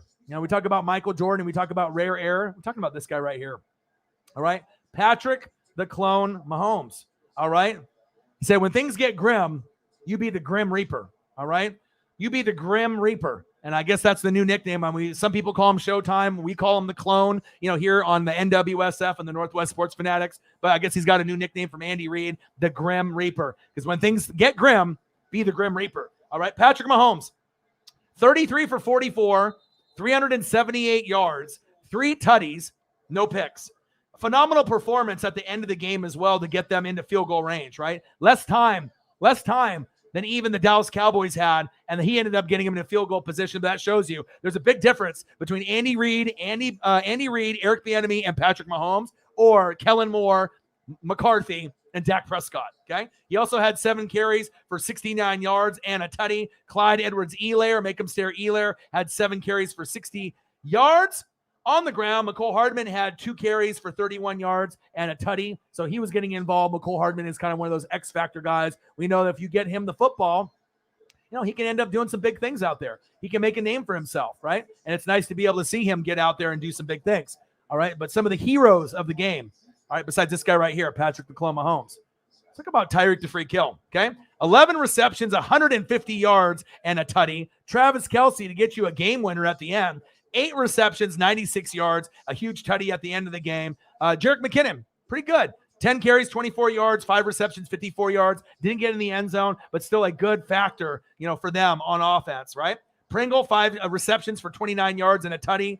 And then as we go to the defensive side, Sorensen led the team with Snead with 9 tackles each. You only had 2 sack lunches. Melvin Ingram had 1 and Reed had the other. No picks by their defense as well. But Harrison Butker, at the end of the game, you're trying to go through guys and you're trying to go through scenarios. Andy Reid always finding a way with this guy right here, Eric Bieniemy. the Kansas City Chiefs and the Chiefs Kingdom. They needed to find a way for their guy to come out on top. And then they find what? Not Clyde Edwards-Helaire, because he wasn't really the big X factor that we thought. It's this guy right here, Harrison Butker. Just like McPherson and just like Robbie Gould, sometimes you guys got to let it fly, baby. You got to let it fly. 3 for 4, along a 49. Had an opportunity to kick it into overtime because of Patrick Mahomes. And then, boom, Patrick Mahomes at the very end of the game. All right, he says, hey, listen to me right here, Travis. You're going to run the route. You're going to be able to get open, catch the damn football. He threw it. It went in the air. Boom, Travis Kelce. Touchdown, Chiefs. And that was the final in OT. Amazing performance. I mean, like I said, the first 3 games, field goal, field goal, field goal. Never seen it like that before. And then you have something like that, an amazing overtime game where the offense with Josh Allen and obviously Patrick Mahomes was just unmatched. I just have never seen shit like that. It was just fucking crazy. It was fucking crazy. Left and right, you're just seeing the man, the myth, the legend, Gabriel Davis, right? It was crazy. Nate the Great, when Allen does win the Super Bowl in the future, it'll be an amazing moment because everything they get closer. Yeah, and they need to get a running back. They need to get, like I say, every year, a Josh Jacobs. All right, they need to end up getting a Jonathan Taylor. They need to get that running back stud to alleviate the pressure, off of Josh Allen having to run himself or throw all the time. And once you have more of a balanced offense, that will be the time that they end up going to the Super Bowl, I feel, and winning. And they need to beef up the defense because obviously there's, Espinosa and all these other guys, these pass rushers that they're getting, they're not really doing anything. You know what I mean? The defense is pretty good, overall, from the Buffalo Bills. They usually have a top 5 or top 10 defense. But when it comes to big games, they usually nut up. And they usually don't come in the clutch. It's usually Josh Allen and Diggs and all the other weapons, Gabriel Davis, Cole Beasley, Singletary, Zach Moss, Breida. It's all the other guys on the offense, and they need to beef up that offensive line as well. Offensive line needs beefed up, and they need to get some more pieces next to Ed Oliver and the rest of the defense. I mean, they got Milano and they got Poyer. I know they got a lot of guys, and Tre'Davious White. They have a lot of guys and talent out there, but they need more. Because obviously you're giving up way too many points. And even if you have an elite defenses don't give up 40. That's just facts, If you see what the Niners did, the Packers did, they started to really beef up those defenses. Offensive weapons, though, on the other side, I mean, what we got from Mahomes and Josh Allen is what we thought we were going to get from Rodgers, and we didn't get it. And I thought Brady would have a little bit better of a game, but the matchup was horrible. The matchup was absolutely horrible. Holly Hundo, how are you?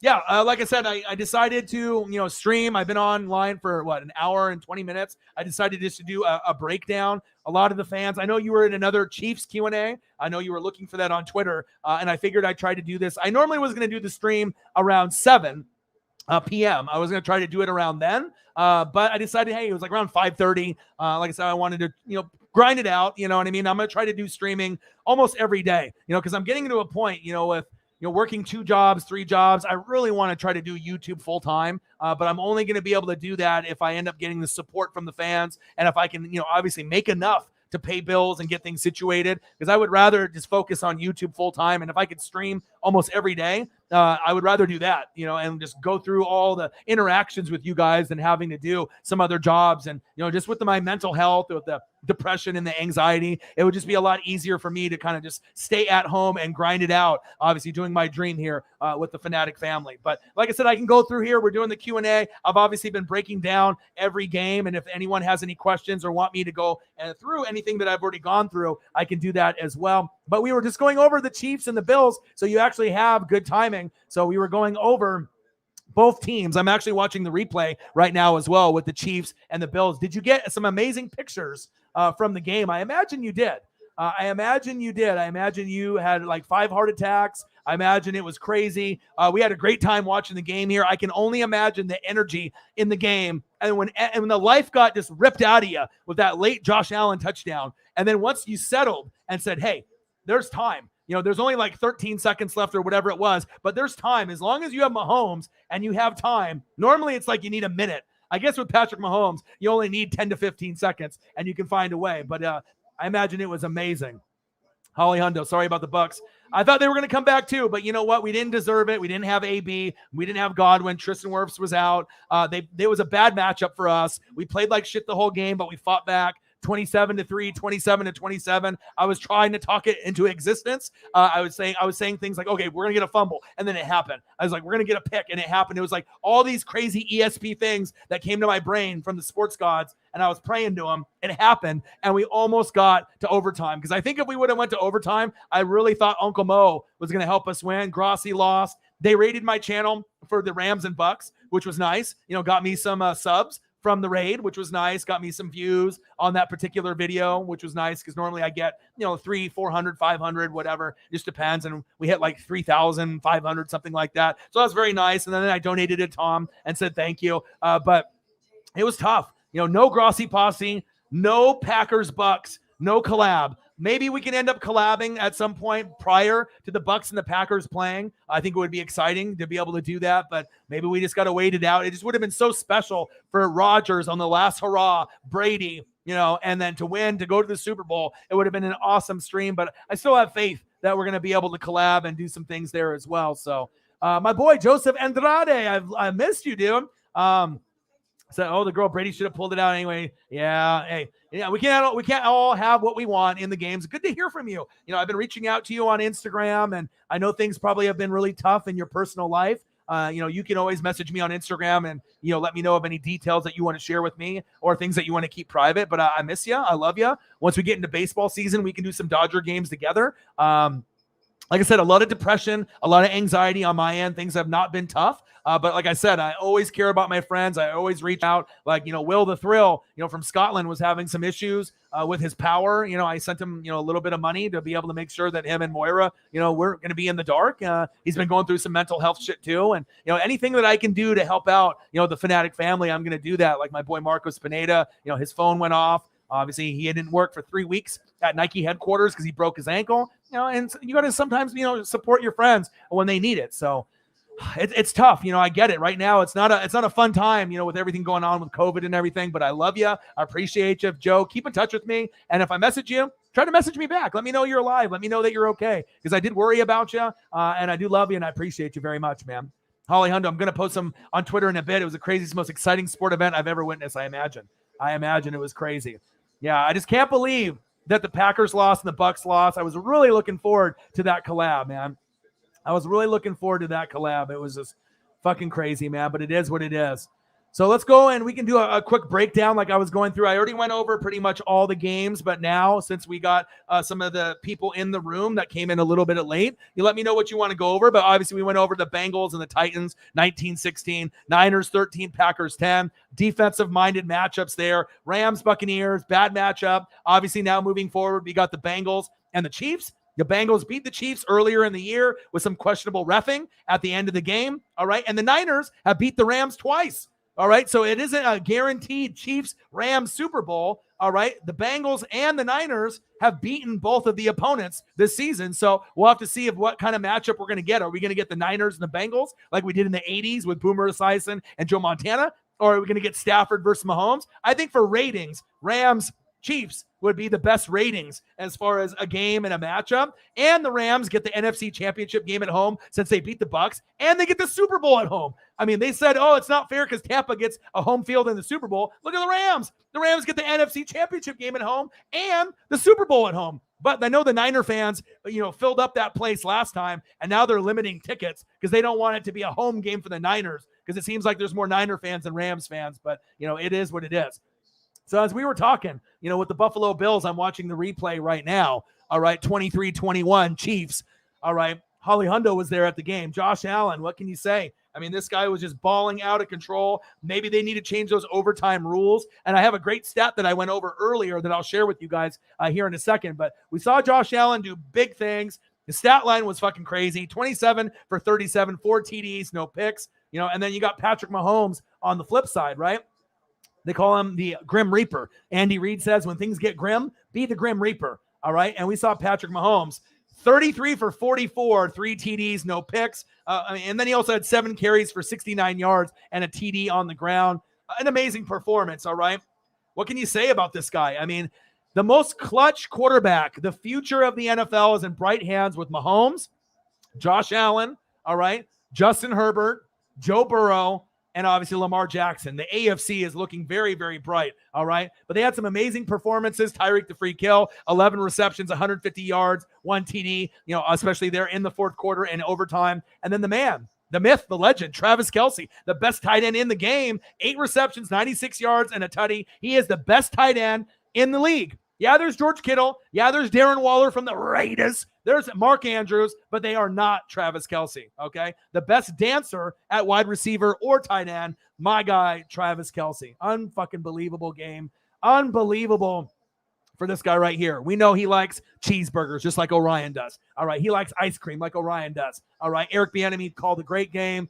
Chiefs advance. I see you. And we're going to get the Chiefs going against who? Joe Burrow, Joey B, Joey franchise. Kitty goes meow. Will they beat the Kansas City Chiefs at home? I doubt it. But, I mean, I've been surprised before. But that crowd, if you're talking about a home field advantage, the home field advantage, all right, for the Kansas City Chiefs, you can hear it with the tomahawk chop. It's going to be tough to be able to beat them. And I think there might be more Niner fans in the crowd when we end up getting Bang Bang Niner Gang going to L.A., all right, and going against the Los Angeles Rams. It's going to be really exciting as we're moving forward into the NFC and the AFC championship game. And I won't lie, I kind of hope, and I was kind of wishing that the Chiefs and Bengals would be the last game and we'd get the Niners and the Rams first. Like, why do we have to get the Niners and Rams?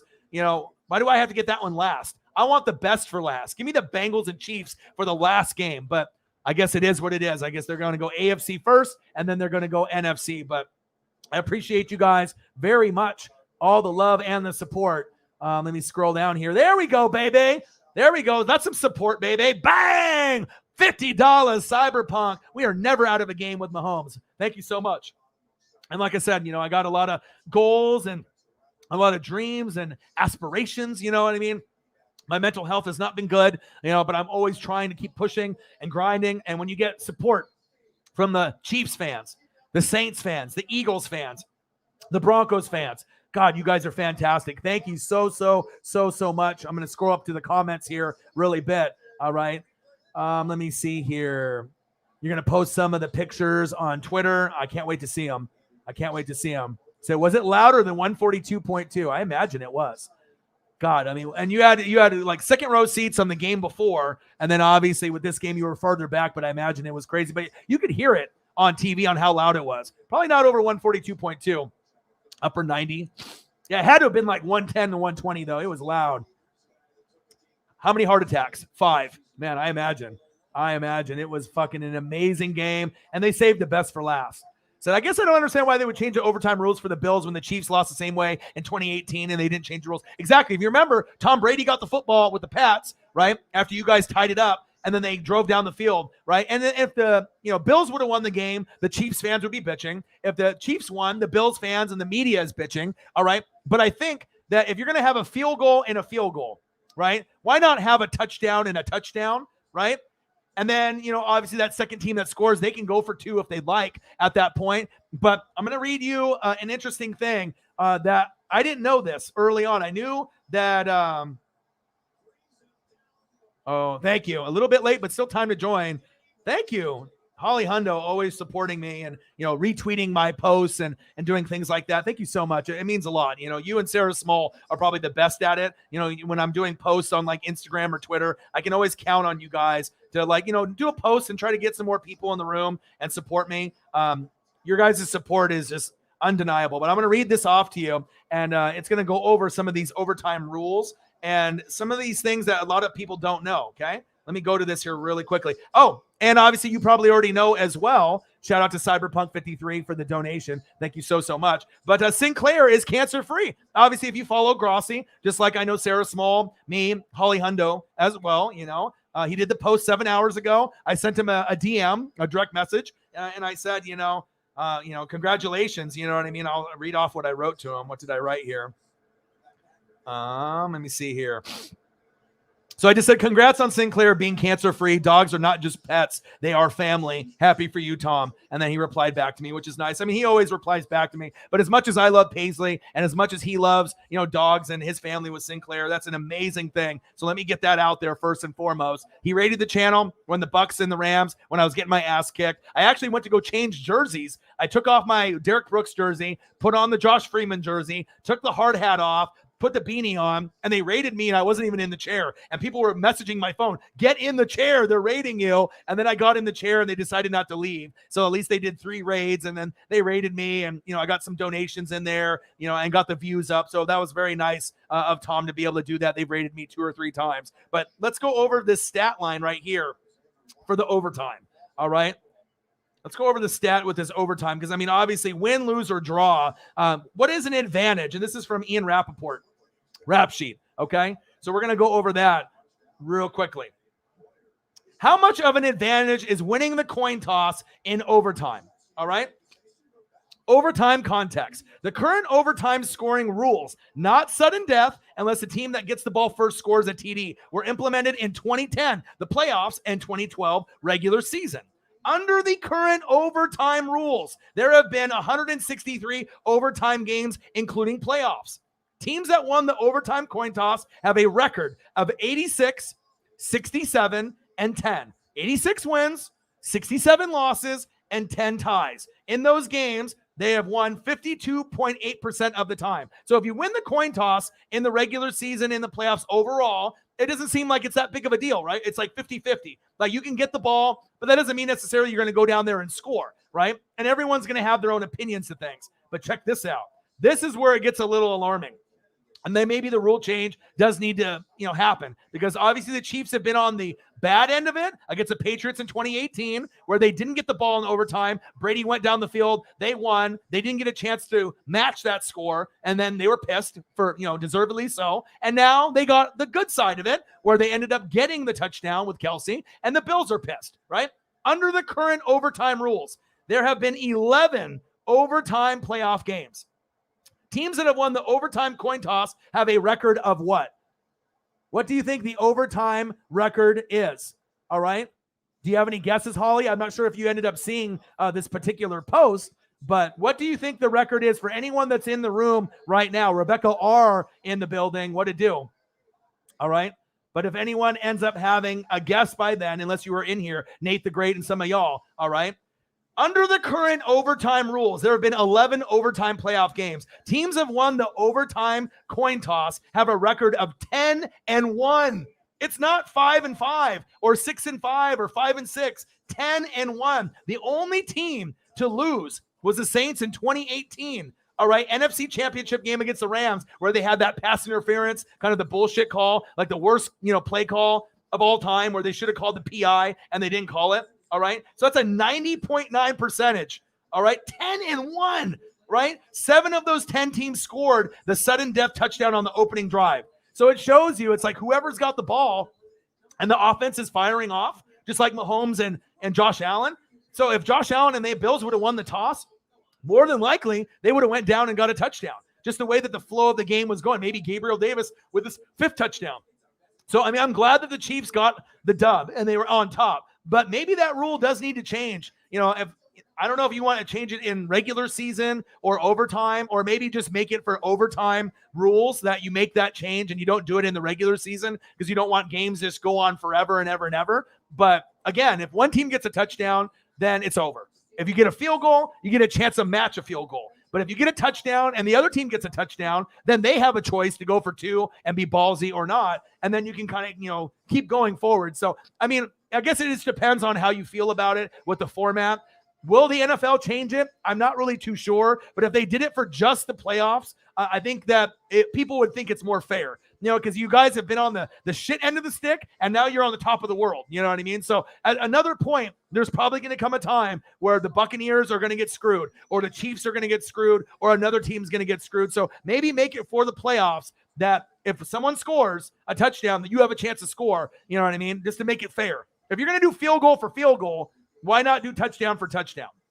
That's just, or you can just keep it the same, but 10-1, 10 wins, 1 loss. That's wild. I knew it was pretty high, but I never knew it was 10-1. That's just wild, right? It's crazy. Holly Hundo in the building. Nate the Great in the building. How are you guys, man? Hope you guys are having a great day. Sarah Small in the building. Elliot. I know that Saints call. How are you feeling, Elliot? I know a lot of y'all with Sarah Small has been sick. Elliot Evans has been sick. I know Odin's son. A lot of you guys either have COVID or COVID-like symptoms. I hope you guys are doing better. But, man, what an amazing run of games. It was just wild, right? Absolutely wild. Shout out to my boy Cyberpunk, another one of the big heavy hitters. We got Nate the Great, heavy hitter. You got Holly Hundo, heavy hitter. All right, you got Odin's son, Odin's child, a heavy hitter. Shepard Williams, another heavy hitter. Cyberpunk 53, always donating big, 50 or a hundo. Shout out to you, man. Thank you so much. Especially, on the donations. Sometimes they're high, sometimes they're low. It's like I can always count on the core, the starting five. I can count on you guys to be able to, help level things out for the people that, can't donate or won't donate. Thank you so much, man. The donations and the love and the appreciation and the support that you guys have. And on top of just not me being able to have the Grossi Posse collab, Packers losing and then my Bucks lost, you know what I mean? So a lot of this is definitely going to help, with my mental health and everything going forward. Shout out to you. Appreciate you guys very, very much. I'm glad that you guys are doing good. That's good to hear that you guys are getting better and that you're feeling better, because the last thing I want is for you guys to, not feel well. And like I said, obviously I've been going through it with the mental health and everything, but you got to keep fighting. You got to keep grinding it out. But God, what an amazing game, set of games that we got. You know what I mean? Like if you go through with just the game of the year, Josh Allen. All right. I mean, he's really, we thought maybe this was going to be like the passing of the torch, right? This guy's like doing everything on the ground. He's built like a linebacker like Cam Newton. We thought Diggs was going to have a big game, or Cole Beasley, or maybe this guy, Dawson Knox. He's good for 2 or 3 tutties, depending on who they play, like he did against the Patriots. But it wasn't him. It was this guy, Gabriel Davis, right? Crazy. 200 yards receiving, 4 tutties. Maybe we'll end up with 5 if that game would have went longer in overtime. But with the Kansas City Chiefs, they found a way. I knew a home team had to win. And, I don't know who necessarily I want to root for. Obviously, if I'm rooting for any of these 4 teams, it's the Chiefs. I want them to get to the Super Bowl. No disrespect to the Bengals. You know what I mean? Your time will come. But Chiefs, Bengals sounds great. But Chiefs, Niners, a rematch of a couple years ago, you could have that. But I think Chiefs, Rams would get you the most ratings. But you had great performances by the defense. Frank Clark, I see you. Chris Jones, you won the game without Honey Badger with a concussion. All right. Eric Bieniemy doing Eric Bieniemy things. Andy Reid thinking about Orion and cheeseburgers. And here's looking at you, kid. All right. When things are grim, you have to be the Grim Reaper. And that's Patrick Mahomes' new nickname. I call him the clone, Patrick the Clone Mahomes, because he reminds me of about 5 Hall of Fame quarterbacks put into one. It's like a Madden creative player. You put all the attributes in one quarterback, and Patrick Mahomes is the guy that you get. The best tight end and the best dancer in the NFL, Travis Kelce, always coming up big. Tyreek the Freak Hill, the speedster of the NFL, always doing big things. It's just amazing. But, really what Kansas City needs to be thankful for, besides Patrick Mahomes and, Travis Kelce, they need to really put into consideration this guy right here, Harrison motherfucking Butker, just like McPherson on the Bengals and Robbie Gould. Kickers are everything, and you're starting to see the impact of these guys and how much they really mean, to their team, what they can do. You're seeing it from Harrison Butker. You know what I mean? He's a top 2, top 3 kicker. I think Justin Tucker is a little bit better, but Butker is the man. And it shows you got to be able to have that guy that can be clutch in those tight moments in these games where it might end up being a 1 or a 2 or 3 point win. Harrison Butker, salute to you, man. You found a way to get it done. And it was arguably the best game of the year. And I don't know if you can really argue that. I don't know if you can really argue that it wasn't the best game of the year, because I think hands down it was. It was a phenomenal game. Absolutely. All right, let's go to the next matchup, obviously, with the Rams. Which one? Yeah, I always got all the photos in lock. I always try to make the broadcast interesting and fun. You know what I mean? I always try to make sure, especially when I'm trying to, I'm trying to implement a scoreboard. So I had the OBS, studio, then the OBS Streamlabs, and then I got everything set up, but the text won't work. So I can't put in first quarter, second quarter, or the score. And I was like, are you kidding me? I paid Johnny for this expensive scoreboard and I can't even use it. And then I was having lagging problems with the OBS studio. So now I have Streamlabs, but now I might have to use a combination of the two scoreboards, Johnny's, as well as the one that, I was using back in the day. So that way I can have that in future streams. But I know people would rather have me be, live and not laggy. The worst thing is if the audio and the video are off, but I want to make sure, that I can have a scoreboard if possible. I can have it on the bottom of the ticker. I can always have it on the bottom of the ticker and have that. But, obviously Johnny did this footer at the bottom and it looks great, but being able to have that at the top is just, I obviously want that look. You know what I mean? Grossi's look is great. And a lot of these guys out there put a lot of time and energy. So I'm really excited to see if I can find a way to kind of implement everything in there. And I'm confident I will, but I'll tell you what, it did get a little depressing when I finally figured out Streamlabs and I got everything set up. And the last thing I needed to do is get the text to work, and the text wouldn't work. There was like some kind of error in the program. I was like, you got to be kidding me, man. You got to be kidding me. But I guess that's what it is. All right. So final score, Bills 36, Chiefs 42 in OT, which was absolutely spectacular. And then we go to my Rams and the Buccaneers. All right. We saw with the Rams and the Buccaneers, it was all Rams all day. Bad matchup for my Tampa Bay Buccaneers. What can you say? I mean, it was just something that I knew Brady wasn't going to have time. The best right tackle in the game, Tristan Wirfs, was injured. They were just all over me. Aaron Donald all day, every day, as well as this offense. Matthew Stafford, Cam Akers, Cooper Kupp with that long bomb, ripped my fucking heart out, ripped my soul out. Odell Beckham Jr. will get a big contract. Obviously, he's having a great season with the Rams. Van Jefferson from Florida doing big things. Tyler Higbee was early and often getting active with them. And then the defense was the story of the day.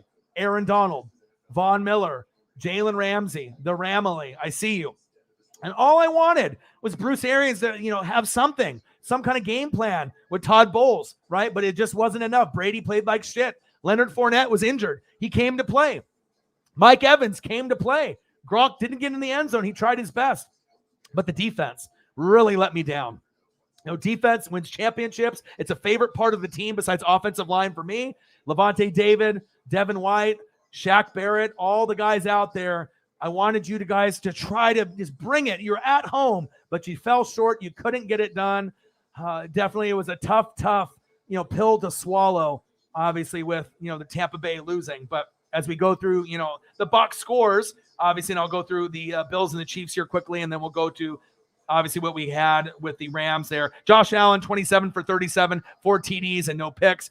Patrick Mahomes, 33 for 44, 3 touchdowns and no picks, 378 yards. Fantastic performance by the Bills and the Chiefs. And then on top of that, Mahomes had 7 carries for 69 yards and a tutty. The Bills, Josh Allen, 11 carries, 68 yards. So you can see a lot of the similarities in Josh Allen and Patrick Mahomes. And you got Joe Burrow and Justin Herbert and Lamar Jackson. I mean, the AFC is in such bright hands and bright future, in the AFC as far as the quarterbacks. And we saw a breakout game from Gabriel Davis, 8 receptions, 201 yards, and 4 tutties.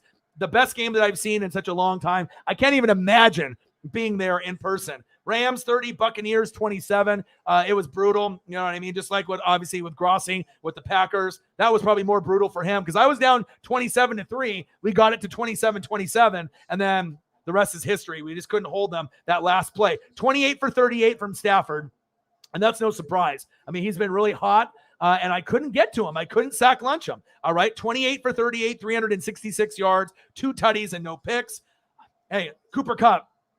We need to really start talking about MVPs. We talked about Tom Brady. We talked about Aaron Rodgers. Jonathan Taylor for the Colts should be in consideration, but this guy, Cooper Kupp, God, he's just like fucking unguardable. 9 receptions, 183 yards. That long bomb, a tutty for him. That was the main reason that the game was over. I just wish that the Tampa defense could have fought. Final score, Rams 30, Tampa Bay 27. Ripped my fucking heart out. But it also was already ripped out when Grossi lost the night before, because then I was like, oh, the collab. But maybe we can collab in the future, at some point. We'll have to wait and see. Let me go to the comments here real quick. Make sure I can see that I haven't missed too much here. Holly Hundos, I'm not sure who to root for in the NFC now. I think if you're rooting for someone, Holly, you're probably wanting to root for the Niners, because I would assume that would give you the better chance to win. If you end up having the Rams, it's probably more than likely that's a team that has more depth that could beat you. But on the flip side, the Bengals beat you guys with some questionable calls by the refs earlier, late in the season, right?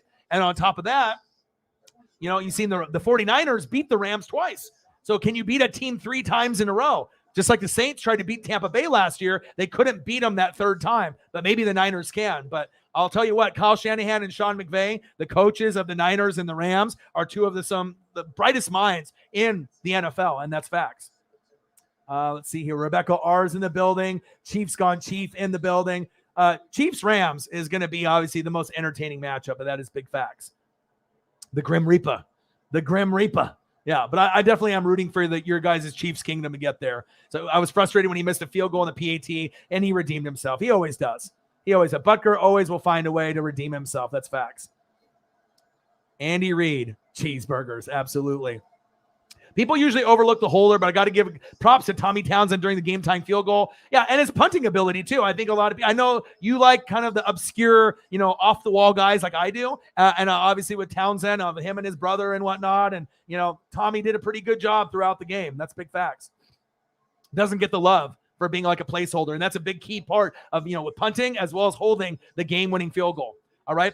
Or the game-tying field goal like we saw. So I hope you guys have an amazing night. Love everyone. My depression for today is really getting to me. Love you guys. Have an amazing stream. Nate the Great, I'm sorry, man. If there's anything that I can do to make things a little bit better, hey, take care, man. I'm always here if you need to reach out as well. If you need to reach out to me on Twitter or anything, man, like I said, I'll be grinding it out, and I'll try to be, streaming almost every day. Like I said, I'll be trying to grind it out as much as I can. 49ers 13, Packers 10. The Niners didn't even get a touchdown. Right? The Niners didn't even get a touchdown on offense, and they still found a way to win the game. Pretty incredible, right? It's pretty incredible to think that they got a blocked punt, right? And then just field goals. Robbie Gould was a hero. But, I mean, if Aaron Rodgers is as good as Aaron Rodgers is, how the hell do you get 10 points? I mean, you know what I'm saying? It's just like all these, things, that we talk about Aaron Rodgers and how great he is and how great they are in the regular season. Just what a horrible time. I think they have the worst percentage at home out of any team in the NFL. When they had the Brett Favre era, they were like 12-0 at home in Lambeau. Since Aaron Rodgers took over, I think their record is 7-7 at home, either in the NFC Championship game, divisional, or wild card round. That's not good. You know what I mean? So they're going to have to probably move on from Aaron Rodgers and probably Devontae Adams, which I know is probably a little tough to stomach if you are a Packer fan. Rodgers, 20 for 29, 225 yards, no touchdowns. Unbelievable. Aaron Jones, 12 carries, 41 yards, 9 receptions, 129 yards. So he did his job. Devontae Adams had 9 receptions for 90 yards, but, they just didn't have enough there. Defenses both played pretty fucking good, right? Both defenses played pretty fucking good, but Jimmy G, you know what I mean? He's not a good player. I mean, he's average, right? 11 for 19, 0 TDs, 1 pick. That's what you would assume, right? Don't throw the ball a whole lot. Just hand it off to Elijah Mitchell. All right, play good defense. And also, really what killed the Packers this year is special teams, Mason Crosby not being consistent with extra points and field goals, defense not being able to stop the run, but special teams killed them again. And at the end of the game, they only send out 10 guys to for the block of the field goal, not even 11. So, I mean, the special teams unit, the coaches, they need to be fired. Just what a horrible way, for the season to end like that. But like I said, the Packers, they're going to hopefully bounce back. But if you're going to go from Aaron Rodgers to Jordan Love, you're probably going to go from a team that's going to win 11 to 14 games to maybe a team like the Saints where you're winning 9 or 8 games and being kind of like a 500 team, 9-8 or 8-9, unless Jordan Love can really surprise us out there. So final score, Niners 13, Packers 10, and a stunner. And if you really think about the team, Bang Bang Niner Gang, them and the Bengals, all right, them and Kitty Goes Meow. All right, they were the 2 hottest teams. Not that the Chiefs weren't hot and not some like the Bills weren't hot, but you just felt like this extra swag and this extra drip and momentum from Kitty Goes Meow, Cincinnati Bengals, right, as well as the San Francisco 49ers. And they rode that momentum. Jimmy G's not a great player. George Kittle really hasn't gotten involved just yet, but I'll tell you, Nick Bosa, he's the man. All right, Eric Armstead is the man. All right, they found a way to get Debo involved. All right, but right here, the hero of the day, Robbie Gould. You're a San Francisco 49er, and your last name is Gold. Coincidence? I think not. Just like Harrison Butker and McPherson for the Bengals, you have to have a good kicker to be able to advance in the playoffs. Final score, Niners 13, Bengals, no. Bengals 19, Titans 16, Niners 13, Packers 10. And then obviously the last game, and I've already did this earlier in the stream since I've been streaming for about 2 hours. Bengals 19, Titans 16. I mean, really what it came down to, Joe Burrow didn't really have a great game. Joey Burr, Joey franchise. All right. But their defense found a way, even though they got sacked a lot. Like, obviously, you could have saw Penny Sewell, Rashawn Slater in the draft. Maybe they should have went that route instead of Jamar Chase. But that offensive line is absolutely horrible. So if the Kansas City Chiefs can see that blueprint, the Titans got 9 sack lunches. The Titans got 9 sack lunches on Joe Burrow. All right. One more and they would have broke the record. So that should tell you, if you get pressure on Joe Burrow, that's not necessarily going to say immediately that's a dub for you. All right. But your defense with Chris Jones, you're going to have to get there. You're going to have to get there with this guy too. Frank Clark, get there and get the sack lunches. Chris Jones. And I want to see Honey Badger, Tyrann Mathieu healthy off the concussion. It's going to be exciting to see what they can do out there. But with the Cincinnati Bengals, Joe Burrow, I thought the home teams were going to have the advantage. In the wild card round, you had 5 teams win at home. The only team that lost was the Cowboys, and they choked like they usually do, right? They choked like they usually do, and the Niners beat them. Then in this round, you had 3 road teams win, and the only team that won was the Kansas City Chiefs at home. So anything can happen. But Burrow went 28 for 37, 0 TDs, 1 pick, and they were sack lunch 9 fucking times. 9 times. That's just wild. You know what I mean? The Titans could have won the game, and then they had that questionable interception. But I guess the sports gods were like, nope, we're not going to let you win. And then the rest is history. But I can't wait to see what the Bengals and the Chiefs are going to do. I'll be doing that stream. And then I also will be doing the Niners and the Rams. And there's a lot of intrigue to it because the Bengals beat the Chiefs already once this year. Questionable calls in that game by the refs, no doubt. Chiefs Kingdom, you know what I'm talking about, okay? And then the Niners beat the Rams twice. So, I mean, this is not really a good matchup for either team. I don't think really the Chiefs want the Bengals, and I don't think the Rams necessarily want the Niners. But, I mean, to be able to go to the Super Bowl, you're going to have to go that particular route. That's really what you're going to have to do. Luke Birch in the building. What to do? Chiefs Gone Chief in the building. Sarah Small in the building. What to do? How are you guys?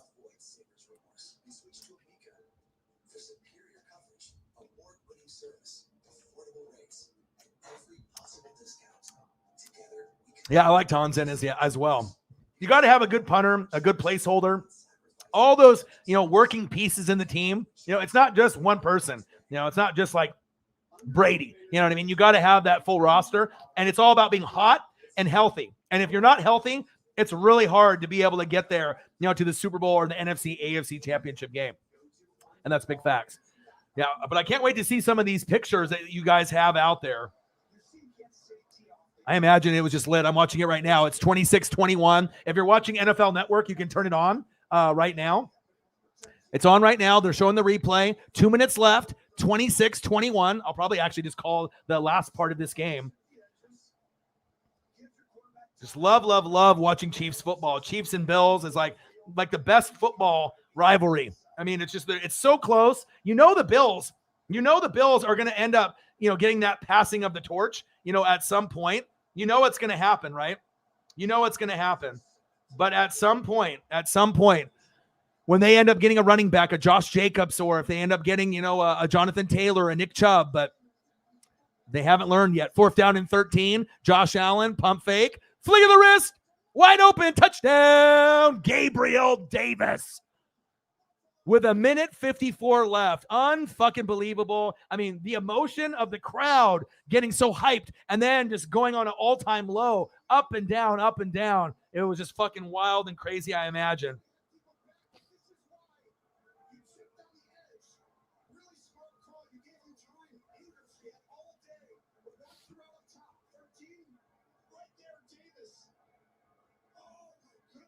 Yeah, Grossi just did a post.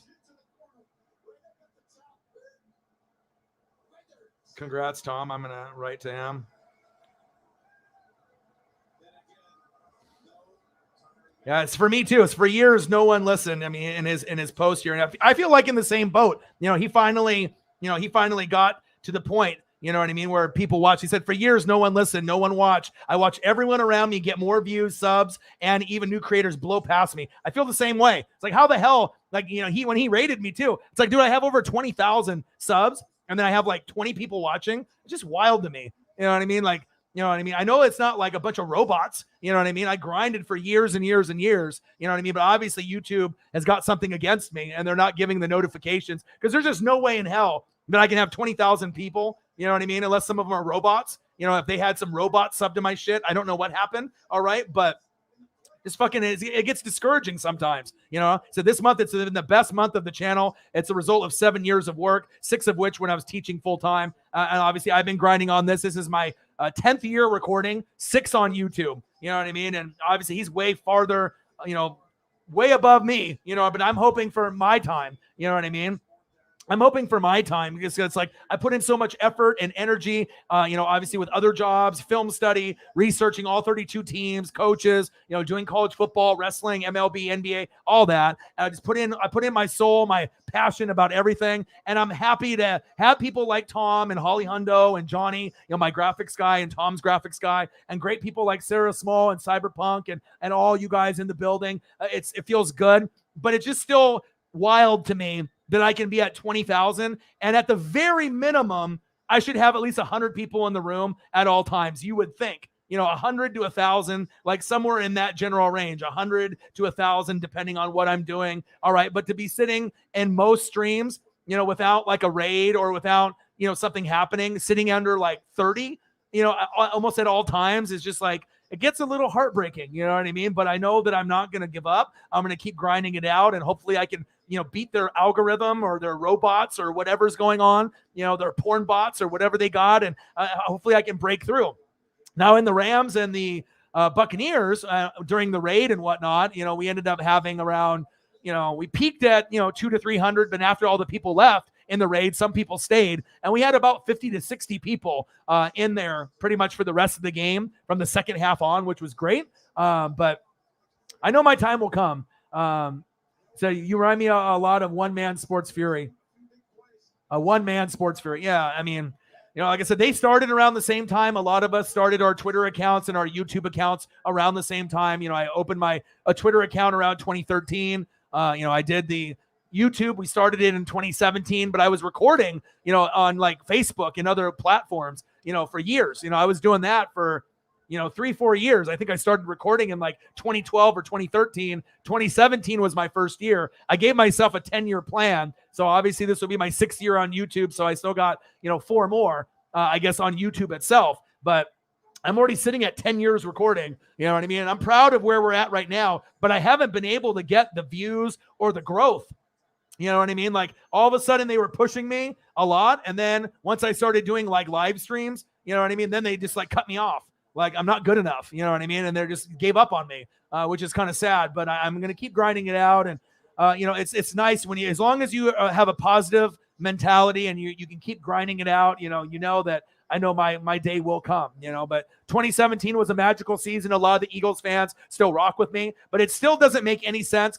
It's like, I shouldn't be losing subs. You know what I mean? I should, if I'm doing good content and, we have a good relationship with the fans, there should be in no way that I'm losing subs unless it's like porn bots or a lot of robots or a lot of fake accounts that are on my channel. Cause I just don't understand how I can be over 20,000 and I don't get the views, or if I'm losing subs. Like I look at my sub count and I gained like 20 subs during the raid. So thank you to anyone that raided the channel and decided to sub to my channel. But like when you look at your sub count and it's going backwards when you're working hard, I mean, think about how that makes you feel. All I'm trying to do is grow. I'm not trying to go backwards. And even if I'm going backwards from like a fake account or like a robot account, that's fine or whatever. But, all I want to do is just grow. I don't have to grow, from 20,000 to 25,000 overnight, but I want to just see a little bit of growth. Tyreek the Freak Hill going down the sideline. He straight did peace in front of the guy was ahead of him and they didn't call any taunting there, but he did the peace. The guy was in front of him and he did the peace sign. Wild. I don't know. I don't know. I mean, I do the tags, I do the taglines, but they changed it. Like from a couple years ago, I mean, I used to get 20,000 views, 100,000 views when we were doing like reaction videos to the games. You know what I mean? But once I went to the live streams, they just kind of cut me off. They changed the algorithm and they started pushing more of the bigger YouTube channels, and they started promoting those ones. And then all of a sudden, it's just like all of a sudden I was getting a lot of views, and then they just cut me off. And then I wasn't getting views anymore. It went literally from like overnight. Like I was 10,000 views on a video to like 500 or less. It just like, boom, like overnight, they just did that. So I don't know. I know there's more and more people that are, doing YouTube, and that probably doesn't help. You know what I mean? There's a lot of competition. There's a lot of greats out there like Grossi, and other people out there doing what I'm doing, Sports Fury and Perna. There's a lot of competition. You know what I mean? But I feel that if everyone else is growing, why am I not growing?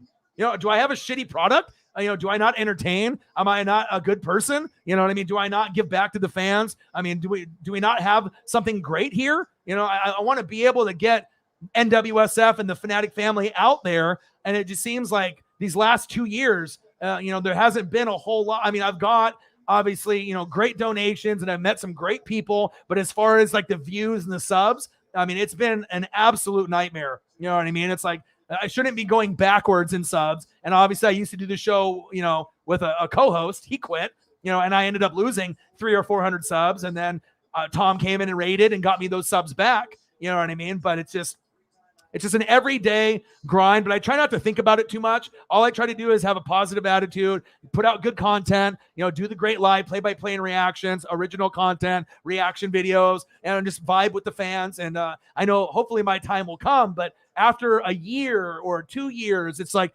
the algorithm has changed and they're really only pushing certain channels. And if they're going to make money off me, you know what I mean? If they push this channel, that means more money that they can make for themselves too. I just don't understand why that I'm being singled out of everyone else. Everyone else around me is growing but me. So it's just definitely one of those things. I don't know. They surely shouldn't YouTube push live streams given how big of a cut? Yeah, they're getting 30 to 35%. So it's like if I have, let's say, 13 people in the room or 20 people in the room, and let's say I make $500 in donations. If they push my channel on, other, recommendations for other people on YouTube, and then I have, let's say, 100 people in the room, and I make $1,000 or $1,500. They're going to get like half of that. They're getting like $600 or $700 out of that. That's more money in their pocket, from Google and YouTube. So, I mean, I don't know. I mean, because I know that once we get more eyes and ears on this channel, it's just like a great community like the Grossi Posse, where you're going to get people that really enjoy it, that want to be in the chat, that want to donate. You know what I mean? So I have no idea, man. If anyone knows anything about the algorithms, I have no idea, man. It's just really sad and disappointing. But all I can do is keep going. I mean, I sacrificed a PSA 9 Michael Jordan rookie card that's worth $30,000 to $50,000 for the setup, to be able to take the channel to the next level. And I'm never going to quit. Nice catch. Gabriel Davis, 51 seconds left in the fourth quarter. But that's kind of some of the struggles that I deal with besides my own mental health. Old games, yeah. So I was concerned when he gave that peace sign. I don't think anyone should be called for taunting for peace signs. Yeah, that's kind of sad that they do that.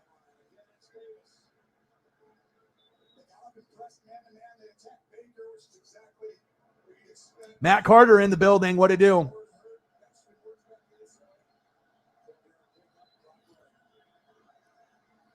So if we were talking about obviously overtime, and I had a great stat that I read off. So, field goal, the game goes, right? If a team gets a touchdown, then it's over, right? But I'll go back and I'll read this. This is from Rap Sheet. And I read this earlier, which was very alarming, okay? So if you're just hopping into the stream, we were talking about maybe changing like overtime rules. How much is an advantage of winning the coin toss in overtime, right? How does it happen, right? So the current overtime scoring rules, not sudden death, unless the team gets the ball first, scores a TD, were implemented in 2010 playoffs, 2012 regular season.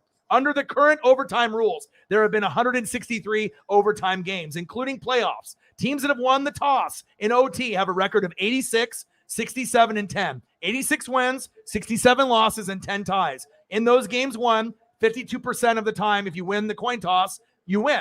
So it's about 50-50. Fair, right? Not a big deal. But when it comes to overtime in the playoffs, this is where it changes. Under the current overtime rules, there has been 11 overtime playoff games since the rules have changed. Teams that have won the overtime coin toss have a record of 10-1. 90% of the time, if you win the coin toss, you win. The only team to lose was the Saints in 2018 NFC Championship game against the Rams, where they had that horrible pass interference that wasn't called. Remember that? All right, 7 of the 10 teams that got the coin toss scored the sudden death touchdown on the opening drive. So pretty much when you're in overtime, if you got a good quarterback, you're probably going to fire it down there and the game is over. So, I mean, if you go field goal, maybe touchdown would be fair, but maybe only in the playoffs since it's so lopsided, 10 wins. Because, I mean, it's like by just luck, boom. You know, if the Bills won the coin toss and then Josh Allen did that, touchdown with 13 seconds left, right? We thought it was over.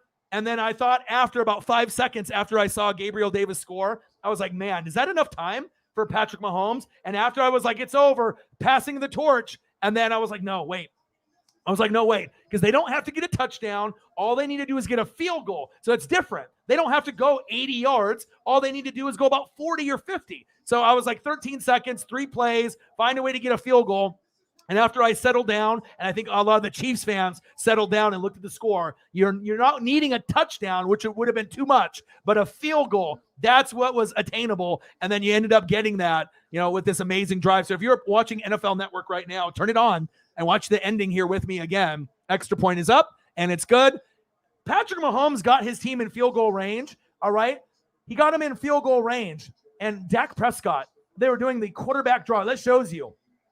Good coach, good coordinator, right? Amazing quarterback. Dak Prescott, Kellen Moore, all right? Mike McCarthy, garbage. What are you doing? You had like 15 to 18 seconds, and you're running a QB draw? You fucking dummies. Who does that? The Dallas Cowboys do that, all right? But Patrick Mahomes, Tyreek Hill, Travis Kelce, they found a way to get it done, and then you end up getting that dude, Harrison Butker, to find a way. Bills fans are like, it's over. Bills fans are celebrating already. It's over. I'm throwing the ball in the crowd. It's over. It's over. No. Pump the brakes. Andy said, hey, when things look grim, be the Grim Reaper. And we saw magic happen. And 4 seasons for Patrick Mahomes being the starting quarterback. 4 seasons, 4 AFC championship games. Despite the odds, if you got him at quarterback, he went through the adversity this year, the first time we've ever seen him since the Super Bowl, right? We saw him in the Super Bowl not look very good against Tampa Bay. People said that they figured him out, the blueprint, right? We figured him out. You haven't figured him out. And when it comes down to the clutch, there's only certain guys that are special, and I always will be a fan of Patrick Mahomes, and I will always root for the Chiefs. You know, they are my favorite team to watch other than my own very own Tampa Bay Buccaneers. It's just, they got so many weapons. It's just fucking crazy. Fucking crazy, man. Yeah, you like that one? I love that picture. Like I said, I'm going to be using that. I'm going to find others as well. And I like putting, the coaches on there too to give them a little bit of love. Maybe I'll even throw a Tommy Townsend picture in for you as well. But I always, like I said, if I can't implement the scoreboard that I want with this program, I mean, I can do the ticker on the bottom, but I can always do the HD pictures and the pop-ups. And I don't think anyone else on YouTube is really doing that. I'm like the only one. And I try to make it a little bit more interactive. I mean, there are certain people that will do a stream a certain way. And I imagine when people watch me, they'll copy, certain things that I'm doing. But, I'm an originator. I don't, do it and copy anyone else. I just come up with ideas and I try to implement them. And I really like doing, like the photos and the pop-ups. It kind of brings more interactive presence to the channel. So let's see here. Who do you see playing in the Super Bowl? Well, the most likely scenario right here with 13 seconds left. Let me watch this magic happen. Mahomes, Tyreek, 10 seconds, 9 seconds. Great job. Timeout. 7 seconds right there. 7 seconds to Tyreek. That's where you want to go because he's got those little legs, right? But obviously the most likely scenario, Chiefs-Rams. But the Bengals beat the Chiefs earlier in the year, as well as the Niners beat the Rams twice. So who knows? Maybe it'll be the Bengals and the Niners, just like we saw Boomer Esiason and Joe Montana in the 80s. Maybe we'll get that matchup, the most unlikely matchup, Niners-Bengals, or a combination of Bengals-Rams, Bengals-Niners, or, but I'll tell you what, if I'm rooting for one team, Niners, Rams, Bengals, Chiefs, it's Chiefs. That hands down, I'm going for the Chiefs and the legacy, of Mahomes and Travis Kelce and Tyreek, Andy Reid, Bieniemy. If there's one team that I'm going to pull for, I'm pulling for them. You know what I mean? I'm pulling for them. Absolutely.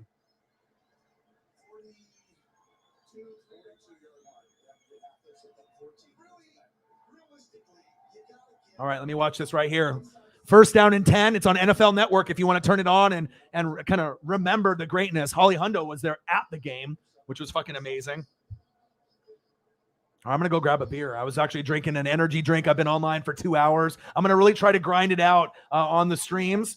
I'm going to really try to grind it out almost every day. I'm going to try to put out a stream almost every day. And I mean, if I stream almost every day and I can make enough in the donations, through, Cash App or through the YouTube super chat. And if I can keep doing that for the, a little while, I might be able to just to do this permanently, just moving forward. As long as I can, pay rent and pay the bills, I don't need to be rich by any means. And I love helping my friends when they're in need as well. But if I can keep grinding it out and we can have enough, I'm going to try to do this full time. I'm not sure if we're there yet, but I would love to do that just based on where my headspace is and what I'm doing. Matt Carter says Bengals. They will have their time. I just don't know if you're going to beat the Chiefs. There we go. Travis Kelce, go down. Timeout, 3 seconds left. I mean, if you're going to go to guys to be able to make the plays, right? Who are you going to go to? Patrick Mahomes, to Tyreek the free kill.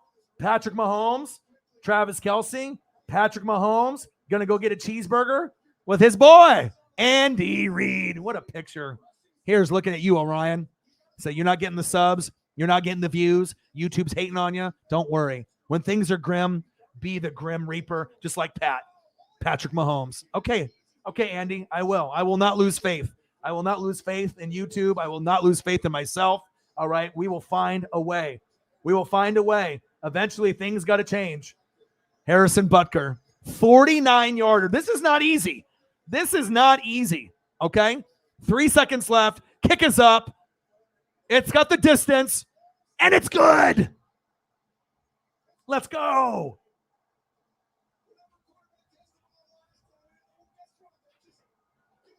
Let's go. End of regulation. Beautiful, man. Beautiful.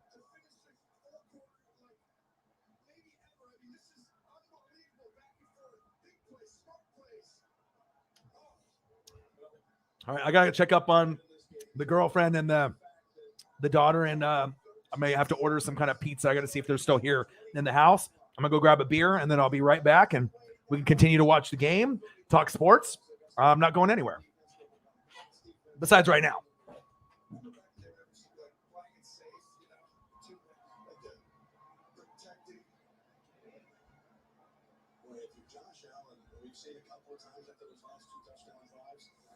Intensity in his eyes after he completed those drives and those 2 touchdown throws to Davis in the last 2 minutes. Now you got to come back and you got to reinvent yourself again. It's so hard, but here it is. Here's the play to Kelce. Kelce's going to go ahead and move himself inside, but watch. He's right here, so let's wait a sec. I'm going to circle all these guys. Pause it right there. Well, you see, you have 4 rushers, and you should have only had 3. We're going to start a new game. Each team is going to have 3 timeouts. I'll replay this upstairs. We're going to play until we declare a winner. Buffalo, you're still the visiting team. What is your call? We have a coin, heads and tails. Tails is a call. Tails is a call. This feels huge, right? With how good these offenses are.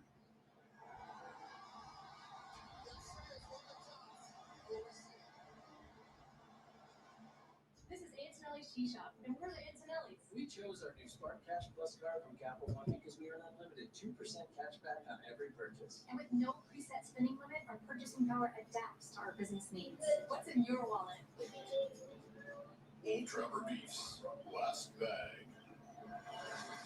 You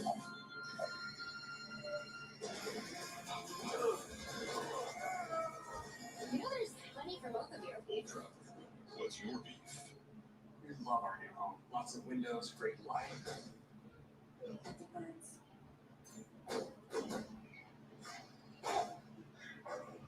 Yes, I am. Uh-oh. They're so least Geico makes bundling our home and car insurance easy. We save a lot. I know. Bundling made easy. Go to Geico.com. America's most reliable network is going ultra with Verizon 5G ultra wideband now in many more cities, so you can do more. Hey, it's Mindy. Downloading a movie up to 10 times faster than before. Oh, is that the one where the mom becomes Yep. I knew it. And Claire in HD Clarity. Steve, is that jelly? This place is packed. I couldn't even send a text in a crowd before. Now look at David with the connection, posting like crazy. It's wrong. 5G ultra wideband is now in more and more places. Verizon is going ultra, so you can too. Welcome to NFL Now. Every weekday, NFL Now has the latest from around the league. This team is very mentally strong. Keith receives something to do better every day. I'm sure he's got a point to prove. NFL Now, tomorrow All right. NFL Network. All right, I'm back. I'm back, baby. Time for a beer. I was going to try to order pizza, but it's already kind of getting late. It's 7:50 here in Oregon. And like Papa Murphy's in certain places. I mean, I was gonna have it delivered, but the girlfriend is gonna go on the Grubhub and see what's going on there. I'm not really too hungry right now, but I imagine they're kind of hungry, and so I figured I'd just keep grinding it out and hanging out with you guys. And obviously, it's going to be going here into overtime. And anytime that they replay big games, obviously, I'm going to do that. Thank you, Luke Birch, my boy. Bang, 449. Leave the regular season OT as it is. I'm the postseason. Both teams should get the ball. If you score TD and it's not a walk-off, you must go for two. Regular season OT, yeah. In the postseason, both teams should get the ball. I agree. Yeah, and like I said, if you get a field goal, right, you get to match a field goal, right? If you end up getting a touchdown, I think the other team should be able to get a touchdown, and then they can either, go for two or go for an extra point. But there's plenty of time in the overtime after the initial score of a touchdown and a touchdown where the game could end. I mean, obviously you don't want ties, but you still have 15 minutes. TD or safety on first possession wins the game. 3 timeouts. If a score is tied after each team's first possession, the next score will win the game. So it'll be, TD, and then it's up to the defense. You know what I mean? Instead of the defense just losing it right away. But I agree. Thank you so much. Sarah Small, always on top of the donos. 57. Thank you so much. Appreciate you guys. Bang, bang, bang, bang, bang. Here we go. First down and 10. And this is like the best rivalry in the NFL. I mean, there's a lot of rivalries in the NFL that are exciting to watch, but you can just kind of tell the Chiefs are like the New England Patriots, except the cheating. They are the top dog for years and years and years, as long as they get a replacement for Kelsey, down the road in Bieniemy, and depending on where these certain players go in Honey Badger, if they can keep reloading, they should be very good for like the next 10 to 15 years, right? And have a great time being able to stack championships and AFC championship game trophies as well as Super Bowls. But the Bills, they're going to clip them at some point. The Bills will be the top dog, but when? You know what I mean? Until they get a running back and a better defense, it's not going to happen. You know what I mean? The Chiefs, they got pushed to their limits in this game, and they got pushed to their limits, the last couple years. But it seems like even when they play bad, remember, I gave you the good mojo. Remember, Holly Hundo, I gave you the good mojo. Remember, in the middle of the season, things were looking grim. Things were looking bad. And I said, you know what? The defense, you guys will be able to turn it around. It's a longer season. And they found a way. And thank God that the defense really carried them and Mahomes' struggles. And he still hasn't been the Mahomes that we remember, from the years past. But as of late, he's starting to really step up when it counts. And that's great to see. I mean, you're not going to get 5 touchdowns and 400 yards passing, but how many guys can actually do that? Not a lot. But it also shows you the greatness of Mahomes, a top 3 quarterback, sometimes number 1 overall. Kelsey's the number 1 tight end, and Tyreek is the number 2 wide receiver to Devontae Adams. Sometimes he plays like number 1. I mean, it's great to have those guys. Offensive line, the chemistry is starting to come together. The defense is starting to click, and the coaching and the play calling is getting better and better and better. Love it.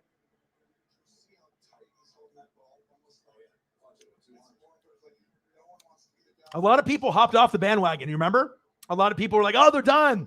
The Buccaneers figured them out. Everyone figured them out. The Chiefs are done. But also, too, when Clyde Edwards-Helaire, make him stare Helaire, Darrell, and all the other guys that you guys had, at running back, I mean, these guys are all like RB2s and RB3s. And that's another thing. If you guys end up getting a stud running back, that'll make your team even better. But, you started to get Clyde to come back now. But Darrell Williams and Clyde and Gore and all these guys, I mean, I like Jerick McKinnon a lot, who's got the ball right here. He's nice. He's kind of a smaller running back as well, but he plays a lot bigger than his size. He's like a little tiny guy, but he likes to run over people. And I like that. It's like kind of a good mentality, to have a guy like a Jerick McKinnon. So.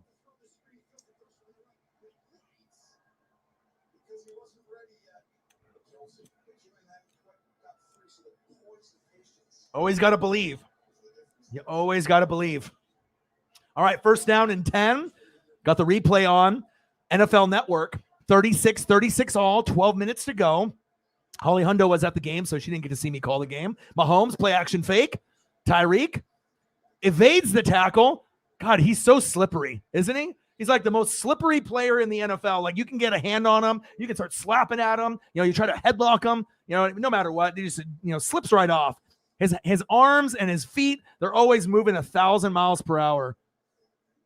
Look at that. That should have been a tackle right there. And Tyreek is a lot stronger in his legs, his quads, his arms. He has a lot more strength. A lot of people think he's just a tiny guy, but he really isn't. He's a lot stronger and beefier than people think. I like Jerick McKinnon on the Vikings, the Niners, and obviously I like him the most now on the Chiefs. It's almost a godsend because you can't really count on Clyde staying healthy or like a Darrell Williams, to get you the results.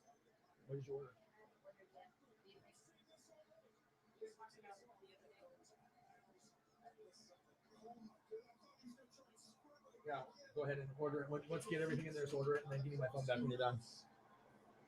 That sounds good.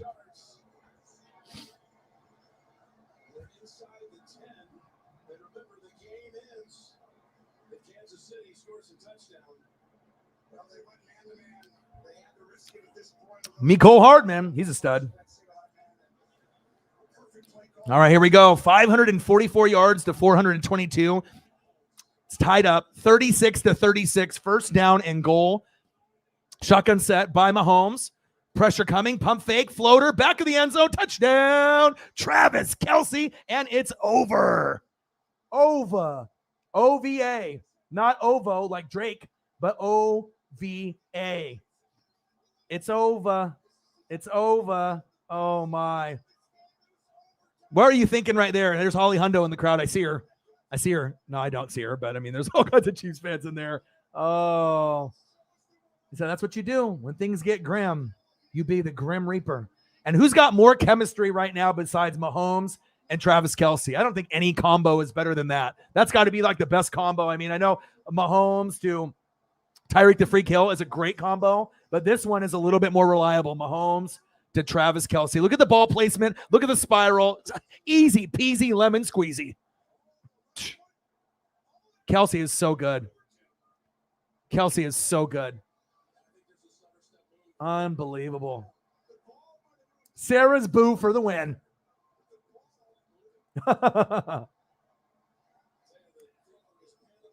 You don't want Andy Reid looking at you like that? If we're at a game and Andy Reid looks at us like this, he's like, we probably have a cheeseburger in our hand, and he's like, give me some of that. I need that cheeseburger. All right. I need that. Give that cheeseburger to me. All right. He looks hungry right there, doesn't he? Look at him. Oh, he's like, yeah, I need that cheeseburger. Cheeseburger and ice cream. Oh, baby.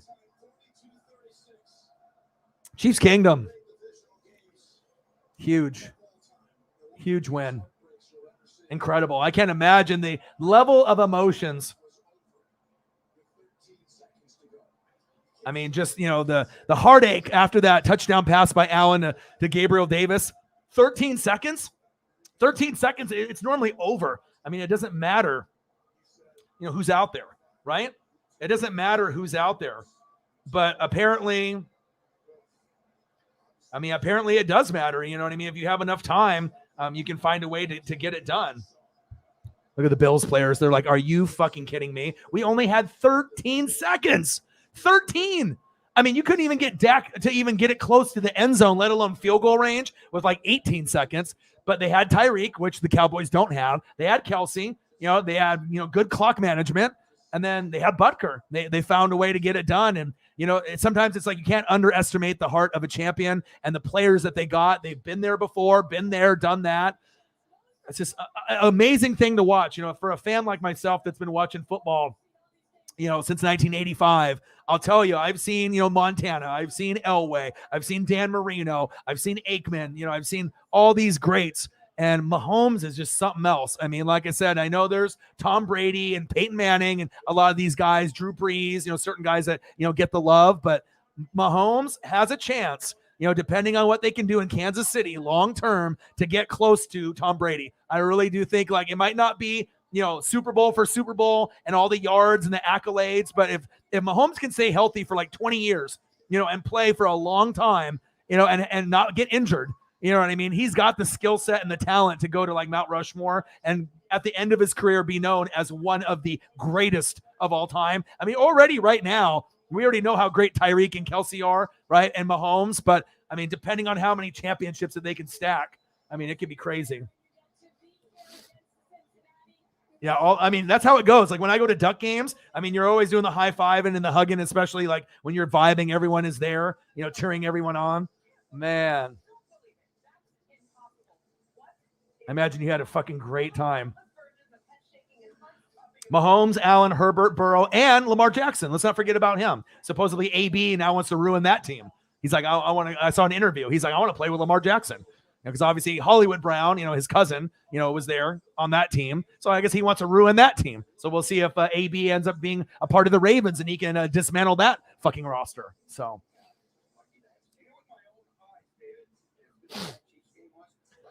Yeah, Jackson, the brother, and his wifey. Yeah, sometimes on social media and the stuff they do, it's kind of questionable. You know what I mean? It's almost like for clout, and they are trying to go a little bit over the top. And I know a lot of people don't like his wife, and they don't like Jackson, the brother. But hey, I don't watch games for Jackson or the wifey. I'm watching it for Mahomes, for Patrick. So.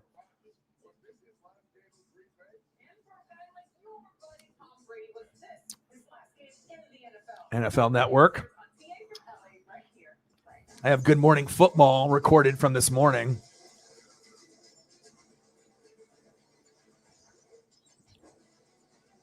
Got NFL Total Access on as well.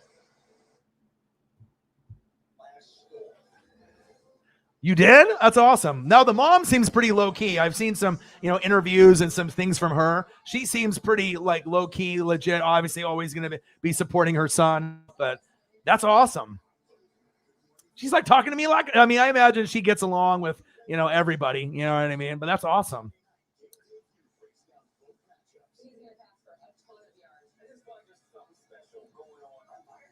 Yeah. I think a lot of the times it's like you see the brother, doing a little bit more over the top stuff. It's like kind of like a Juju Smith-Schuster, like some TikTok shit, like for clout, you know what I mean? Living in Patrick's shadow. That's got to be tough. I think the reason that people are annoyed with the wifey is just the screaming and the over-the-top behavior. You know what I mean? Just like screaming on the top of the lungs and, spraying people with beer and just like being a little bit extra. You know what I mean? I get it if you have the emotions are running wild when your husband or your team is, doing big things. But sometimes it's just a little tough on the eyes and the ears, But Mahomes' mom was cool and approachable. That's awesome.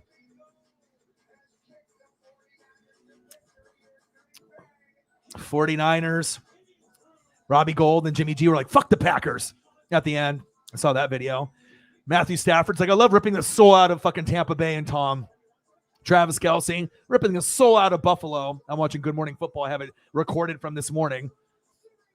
Best game I've ever seen in quite some time, that Bills-Chiefs game. I remember like when the Chiefs and the Rams played on Monday night a few years ago. Like I don't know if it was that 2018 season. That was something special. But that game in the playoffs was something crazy. Now we got the Bengals and Chiefs at 12 o'clock on CBS on Sunday. And then after that, we got the Niners and Rams. I wish they would flip-flop those. Give me the Niners and Rams first and give me the best for last, Bengals-Chiefs at the end. Cyberpunk, you sent me a new picture on Twitter. Awesome. Thank you. And anytime if you want to, send me some stuff on Twitter or Instagram, please do. Lex Luthor. Jesus toked weed.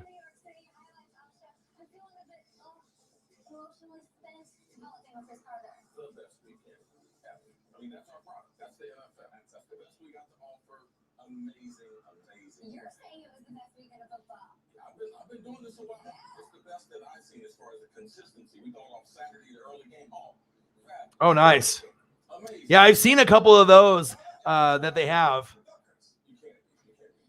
There we go. Is it 19 by 20 by 1080 though? Because that's the dimensions that I would need for it to fit the screen. Cyberpunk.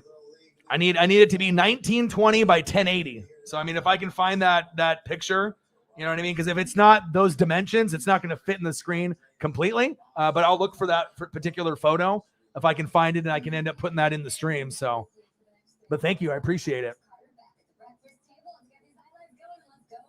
He's like, fuck that, spray me with the champagne.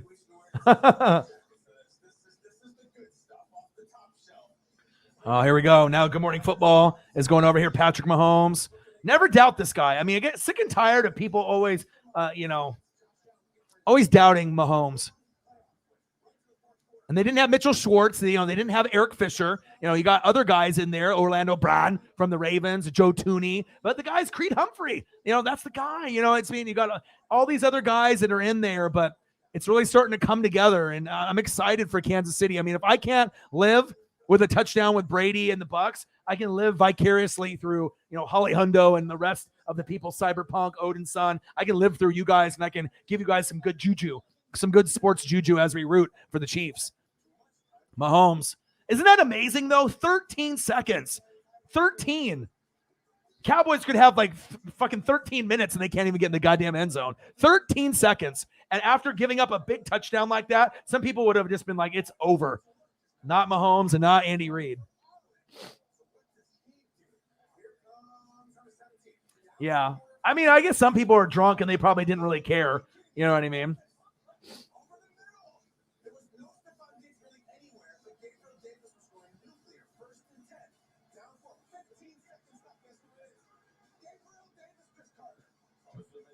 Gabriel Davis.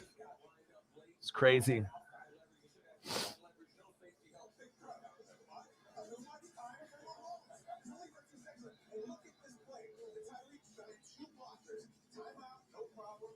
So how much sleep did you get after going to the game? I bet traffic going home was probably fucking crazy, huh? Niners, Chiefs, Bengals, the Apocalypse Rams. Yeah, after the Rams beat me, I can't root for them. I hope obviously if the Niners beat them, they beat them twice, but I know the Rams in the Super Bowl would make the Super Bowl better. You know what I mean? But I can't root for the Rams. I don't mind the Niners. That was a team I grew up watching as a kid. Bengals are nice, but they're playing the Chiefs. So, I mean, I have to go Chiefs all the way. Now, if the Chiefs lose to the Bengals, I wouldn't mind the Bengals going all the way. What a story that would be. Bengals Niners or Bengals Rams, but I think this is a team of destiny, and I got to think that this is the team of the Kansas City Chiefs going all the way. Chiefs Niners, Chiefs Rams, it doesn't matter. But I'll tell you what, if you play the Niners, you could probably win a little bit easier. If you play the Rams, there is a chance that you could lose. I mean, Niners could beat you too, but I think with the Rams' firepower, if you don't get sack lunches on Stafford, he will tear you up. He's already proven it, in this playoff, little run. So. Said, boo LA Rams. Hey, they beat me, so I can't root for them. And they got a home game in the NFC Championship game and the Super Bowl. I'm going Chiefs. Chiefs all day, every day. God, overtime. Mahomes, you're the man. I'll remember this one for the rest of my life. Well, we got to make sure we keep adding on to it, though. It took you an hour and a half to get out of the parking lot, I bet. You took a ride share, but the wait was still super long. 9.5 hours at the stadium, probably 3 to 4 hours of sleep. But it was worth it, right? I mean, you're so lucky. I mean, you've been able to go to a few of those games. You got to go to Pittsburgh, second row. You were able to see Big Ben. More than likely, that was like the last game that you were able to see for Big Ben's sake, right? And then now with this one, I mean, I can't imagine what it's like to see, Mahomes and Kelsey and Tyreek in person. Oh, the Bills. Look at these guys. Is that Gabriel Davis? God, he looks sad. Josh Allen looks super sad too. He said Bengals, Niners, Chiefs, my dad, Jackson Mahomes, and Rams. Yeah. I want to say that we lost the eventual champions, got an unexplainable soft spot for the Chiefs. Bengals would be a great story. The Rams can go to hell. Yeah, it's all about memories, you know what I mean? But I mean, me being just a fan of the league and just, the players and the coaching staff, the Bengals will get there again. The Niners and Rams got Kyle Shanahan and McVay. They'll get there just like the Chiefs will get there quite a few times. But, the Bengals, as great as of a season that Joe Burrow has had, I just don't want them to beat the Chiefs. I want the Chiefs to go all the way. So, Kay Adams looks pretty today on the TV. She's got her makeup right, her hair done. All right, Kay. Kay always looks pretty on TV, though. But I heard she's going to be a free agent. So she is, I don't know if they'll replace her or whatever. I mean, you already lost Nate Burleson. So you got Peter Schrager, right? You got Kyle Brandt. You got Kay Adams. And then they usually have an NFL player in there, for the other role. But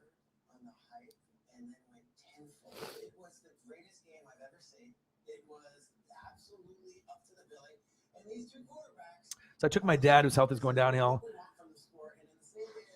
Oh, yeah. I mean, my dad's got diabetes, and obviously, health issues are a concern, for a lot of people. And I know you've been spending some more time with your family. Good for you. You know what I mean? Good for you. Because it's one of those things, you never know.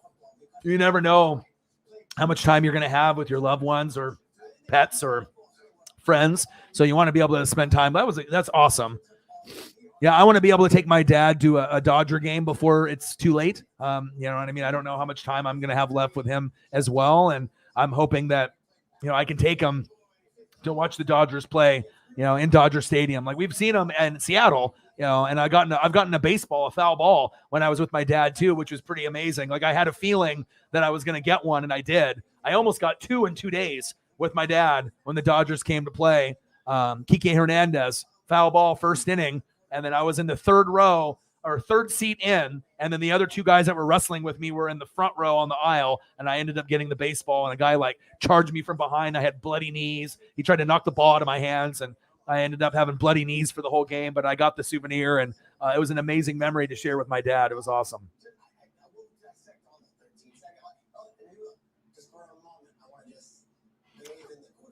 But that's awesome, man. Like I said, it's all about family. It's all about friends. It's all about sharing time.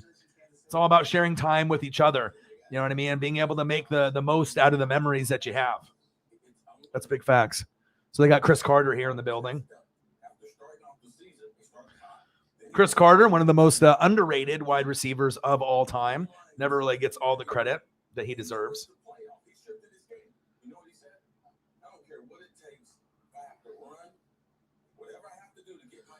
Awesome that Grossi's getting a little bit of love.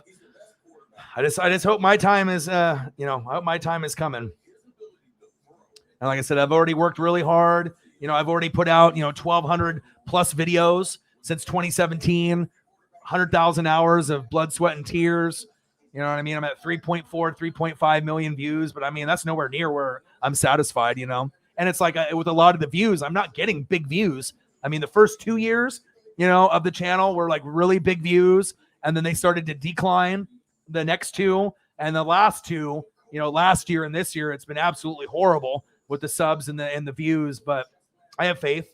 You know what I mean? I'm just trying to build the connections and, maybe Clickbait Sports one day, maybe with Tom in the collab. I mean, just, I was really hoping it was going to be this year. That could have been a huge boost for me. But hey, I got to wait another day. Got to keep working hard, keep grinding it out. And I know my day will come, but I got amazing fans, I got an amazing fan base, and I appreciate you guys very much. You know what I mean? When things get tough, you know what I mean? Either with my mental health, with depression or anxiety or whatever that's, I'm going through, even when the numbers maybe aren't there, I can count on you guys to really make my day, and hopefully I can make your day sometimes when things get a little bit rough. So, it's always nice to be able to hang out with, your favorites. You know what I mean? And whether it's just talking football or life or, whatever it is, I appreciate you guys a lot. I've already been streaming for 2 hours and 42 minutes. So I'm going to try to stream, like I said, as much as I can. As long as you guys want to hang out with your boy. We can watch football. We can watch, whatever's going on. Obviously, once football season ends, the season doesn't end for me. I mean, the NFL is 24/7, 365. So I'll be doing draft coverage, and I'll be doing, other videos as well. Maybe a little NBA, a little wrestling, or maybe a little MLB, but a majority of the channel will still be NFL and college football. So thank you. Appreciate that. Yeah, it would have been huge. I mean, like I said, they did a raid, during the Buccaneers and the Rams. He's raided me like 2 or 3 times, and I've gained subs and, gained donations, great friendships and whatnot. But that could have been really big, Packers, Bucks. I mean, I would have been the first one to collab with him that's not in his friend circle, that's on YouTube. I would have been the first one that's not in Clickbait Sports that he's done an actual game with. And I think it would have been fucking legendary. But I know it'll happen. So whenever the Packers and Bucks play, we will collab. I think that's going to be a given. But, I mean, it might not mean the same if Brady's not there and Rodgers isn't there and both our teams are like 500 teams. But still, it'll mean a lot because at that point, who knows where Grossi will be. He broke 250,000 subs. At that point, when we collab, he'll probably be at 400,000 or 500,000 subs, and maybe I'll still be sitting at 20. I mean, I don't know. Hopefully, I'm not still sitting at 20K. Hopefully, YouTube will stop hating. But, all I know is that once the collab happens, it'll be a huge spike, I think, with the channel. So.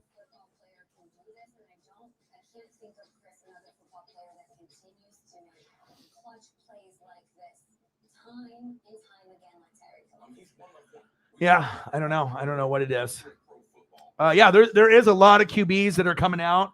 I mean, if you end up looking at, and I'll be doing a lot of draft specials for every team. I'll be breaking down, picks, and obviously I'll do the NFL draft. I'll do a live stream for that. I mean, I did last year's, and I think I got some of the highest, correct picks. I think I went 15 for 17 out of the first 15. Out of the first 17 picks, I got 15 right, and that might have been any more than anyone on podcast or TV. And the only one I got wrong was Penei Sewell, Jamar Chase. So I could have went 16 for 17. But I mean, a lot of the ones that people didn't think that, were going to be correct, but I got a lot of them. And usually as the draft trickles down, I mean, I do a lot of research and a lot of reading, and, I try to really do my due diligence and get in there. So he's rated me a few times. The big one that he rated me was the Bengals Kitty Goes Meow versus the Jags in October. And then I lost like 300-400 subs because my partner quit. And then he gained about 400 plus subs for me. I got $620 in donations in 45 minutes. 320 out of the 620 was from yours truly, Holly Hundo. And then got Holly to be a mod for the channel. And then obviously a future collab with Grossi. So that's pretty rare to hear Tom and the fan base. If you go back and watch that stream, everyone was like, you should collab with this guy. And I know usually that's not something that comes up. It's usually just raid, maybe a couple donations here and there, but they were just so loving and they were just so, supportive that there was really no negative comments in the raid. It was pretty surprising that, some of them knew who I was. Some of them had no idea. Some of the people have taken their sub away that, from the raid originally, but that's fine. But I'm still sitting over 20, but to just be able to, have a relationship with Tom somewhat, with Holly and obviously Johnny, the graphics guy, and all the rest of you, it's amazing, man. You know what I mean? And I've been grinding for a long time. It's not like I'm brand new to this. I mean, I've been doing this for 10 years. This is my 6th year on YouTube. So yeah, a lot of people's views and subs went down unless you're a big dog. If you're like Sports Fury or like Grossi or Perna or anyone on Clickbait Sports, you're good. You're Gucci. You're just growing and growing and growing. And then you got someone like me. I'm not sitting at 200 subs or 2,000. I'm at 20,000, and I usually have 30 people in the room or less. Just unbelievable. It's unbelievable the hate that I get. I just don't stand. But I guess that's what happens. I guess they just don't want to give the notifications to anyone. Maybe I have a lot of robot fake fans or whatever that are on the thing. I just don't understand how you can have 20,000 people support you. And then I know people go to other channels and people are busy or, there's other things, but how do you go from 20,000 people that support you and then you have less than 20 people in the room on almost every stream? It's just mind boggling. And a lot of them are just the hardcore, regulars. You can't tell me that, I don't know what those other accounts are, if they're fake or they were just, pushing robot accounts. I have no idea, but it just doesn't make any fucking sense to me. So. So when you hear this, you know dinner just cooked itself. See what's on the menu this week and pick your meals at Subway.com. Yeah, it was a great raid. I still get messages to this day, from people that was one of their favorite raids that they've ever done. You know what I mean? And I know I've seen a lot of the raids that he does. I donate to Grossi whenever I can and show him the appreciation, and the love that, they've done for me. And yeah, I've tried to reach out to a few other YouTubers, but a lot of them have egos, or they just think they're so much better than me, or they just, I mean, there's a Troxel Sports Streams. We agreed that we can do a collab some point, but we just haven't been able to do it. I reached out to Wyatt's World. She Got Sports. No response. Too good for me, I guess. You know what I mean? Just trying to be able to grow the YouTube community and, have something special. But I guess some people are just too good for Orion, too good for the NWSF. I know the Sports Fury hates on me. I don't know what it is, man. I mean, everyone's in competition, I guess, with each other. But I mean, if you can have a click like the Clickbait Sports, it's just going to help you grow further. You know what I mean? So I don't know what it is. Maybe it's just the competition factor. Everyone's just a hater, and they don't want to, they don't want to be able to do it with someone else or whatever. But I mean, it is what it is. It is what it is. I know I'm going to put my head down and I'm going to keep grinding. So, but Troxel Sports Streams, he's a cool dude. And like I said, I can always do with Birdman 951. He's just kind of starting off his YouTube channel. He uses StreamYard, and I can do, a little Eagles thing with him. But I mean, there's not a lot of people, that I've reached out to that have either reached back, and not a lot of people reach out to me for collabs. I mean, it just depends if I know you, you know what I mean? And if you have a good setup and we can end up doing it. But yeah, a lot of people haven't replied back to my email or whatever. So maybe they're just too good for me, I guess. But I think that'll change once the Grossi and the NWSF collab happens. Then Clickbait Sports will know who I am. Perna, Scooter Magruder, 5 Point Vids, Urinating Tree, and then maybe some other collabs can happen after that. So.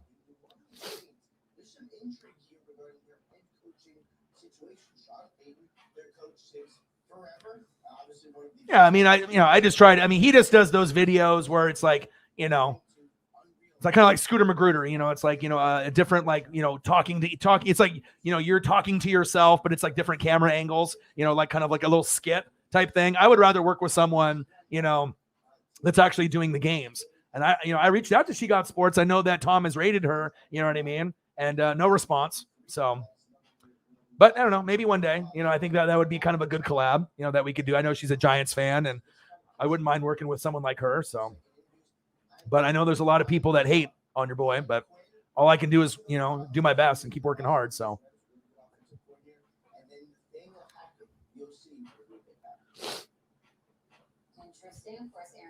She's doing halftime raids.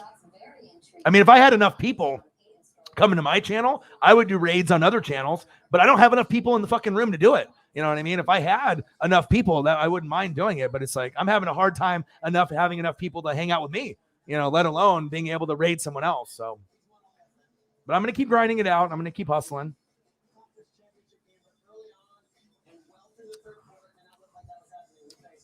Rams and the Bucks. Oh, these fucking highlights are just brutal. Play action fake, Stafford. Cooper Kupp all day, every day. God, my defense was so bad. Nice fumble right there. Pick it up. All right, 1 second.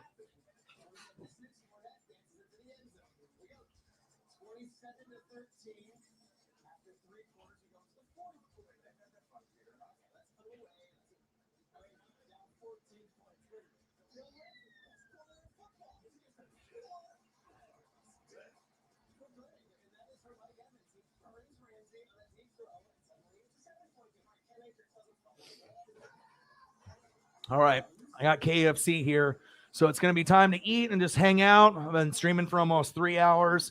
I appreciate you guys very much. Thank you for hanging out with your boy, everyone that commented in the chat, donated, spent some time. I'll be back tomorrow, and we'll hang out, and we'll go over some of the games. Maybe I will do some reaction videos to some of the highlights, as long as it doesn't get blocked. I'm not sure if, I'll be able to get those posted. Sometimes the NFL is a little picky was a little picky with some of the reaction videos, but maybe I'll try to pump out a couple of those while we're waiting to this weekend for the AFC and the NFC championship game.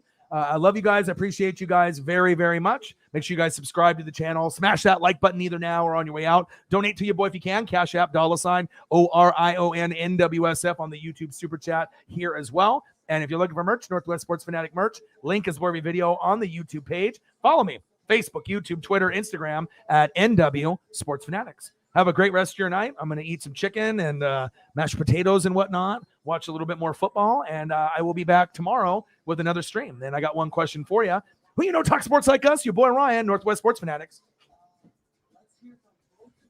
NWSF in the building. Good night. Love you guys. Peace. Gang.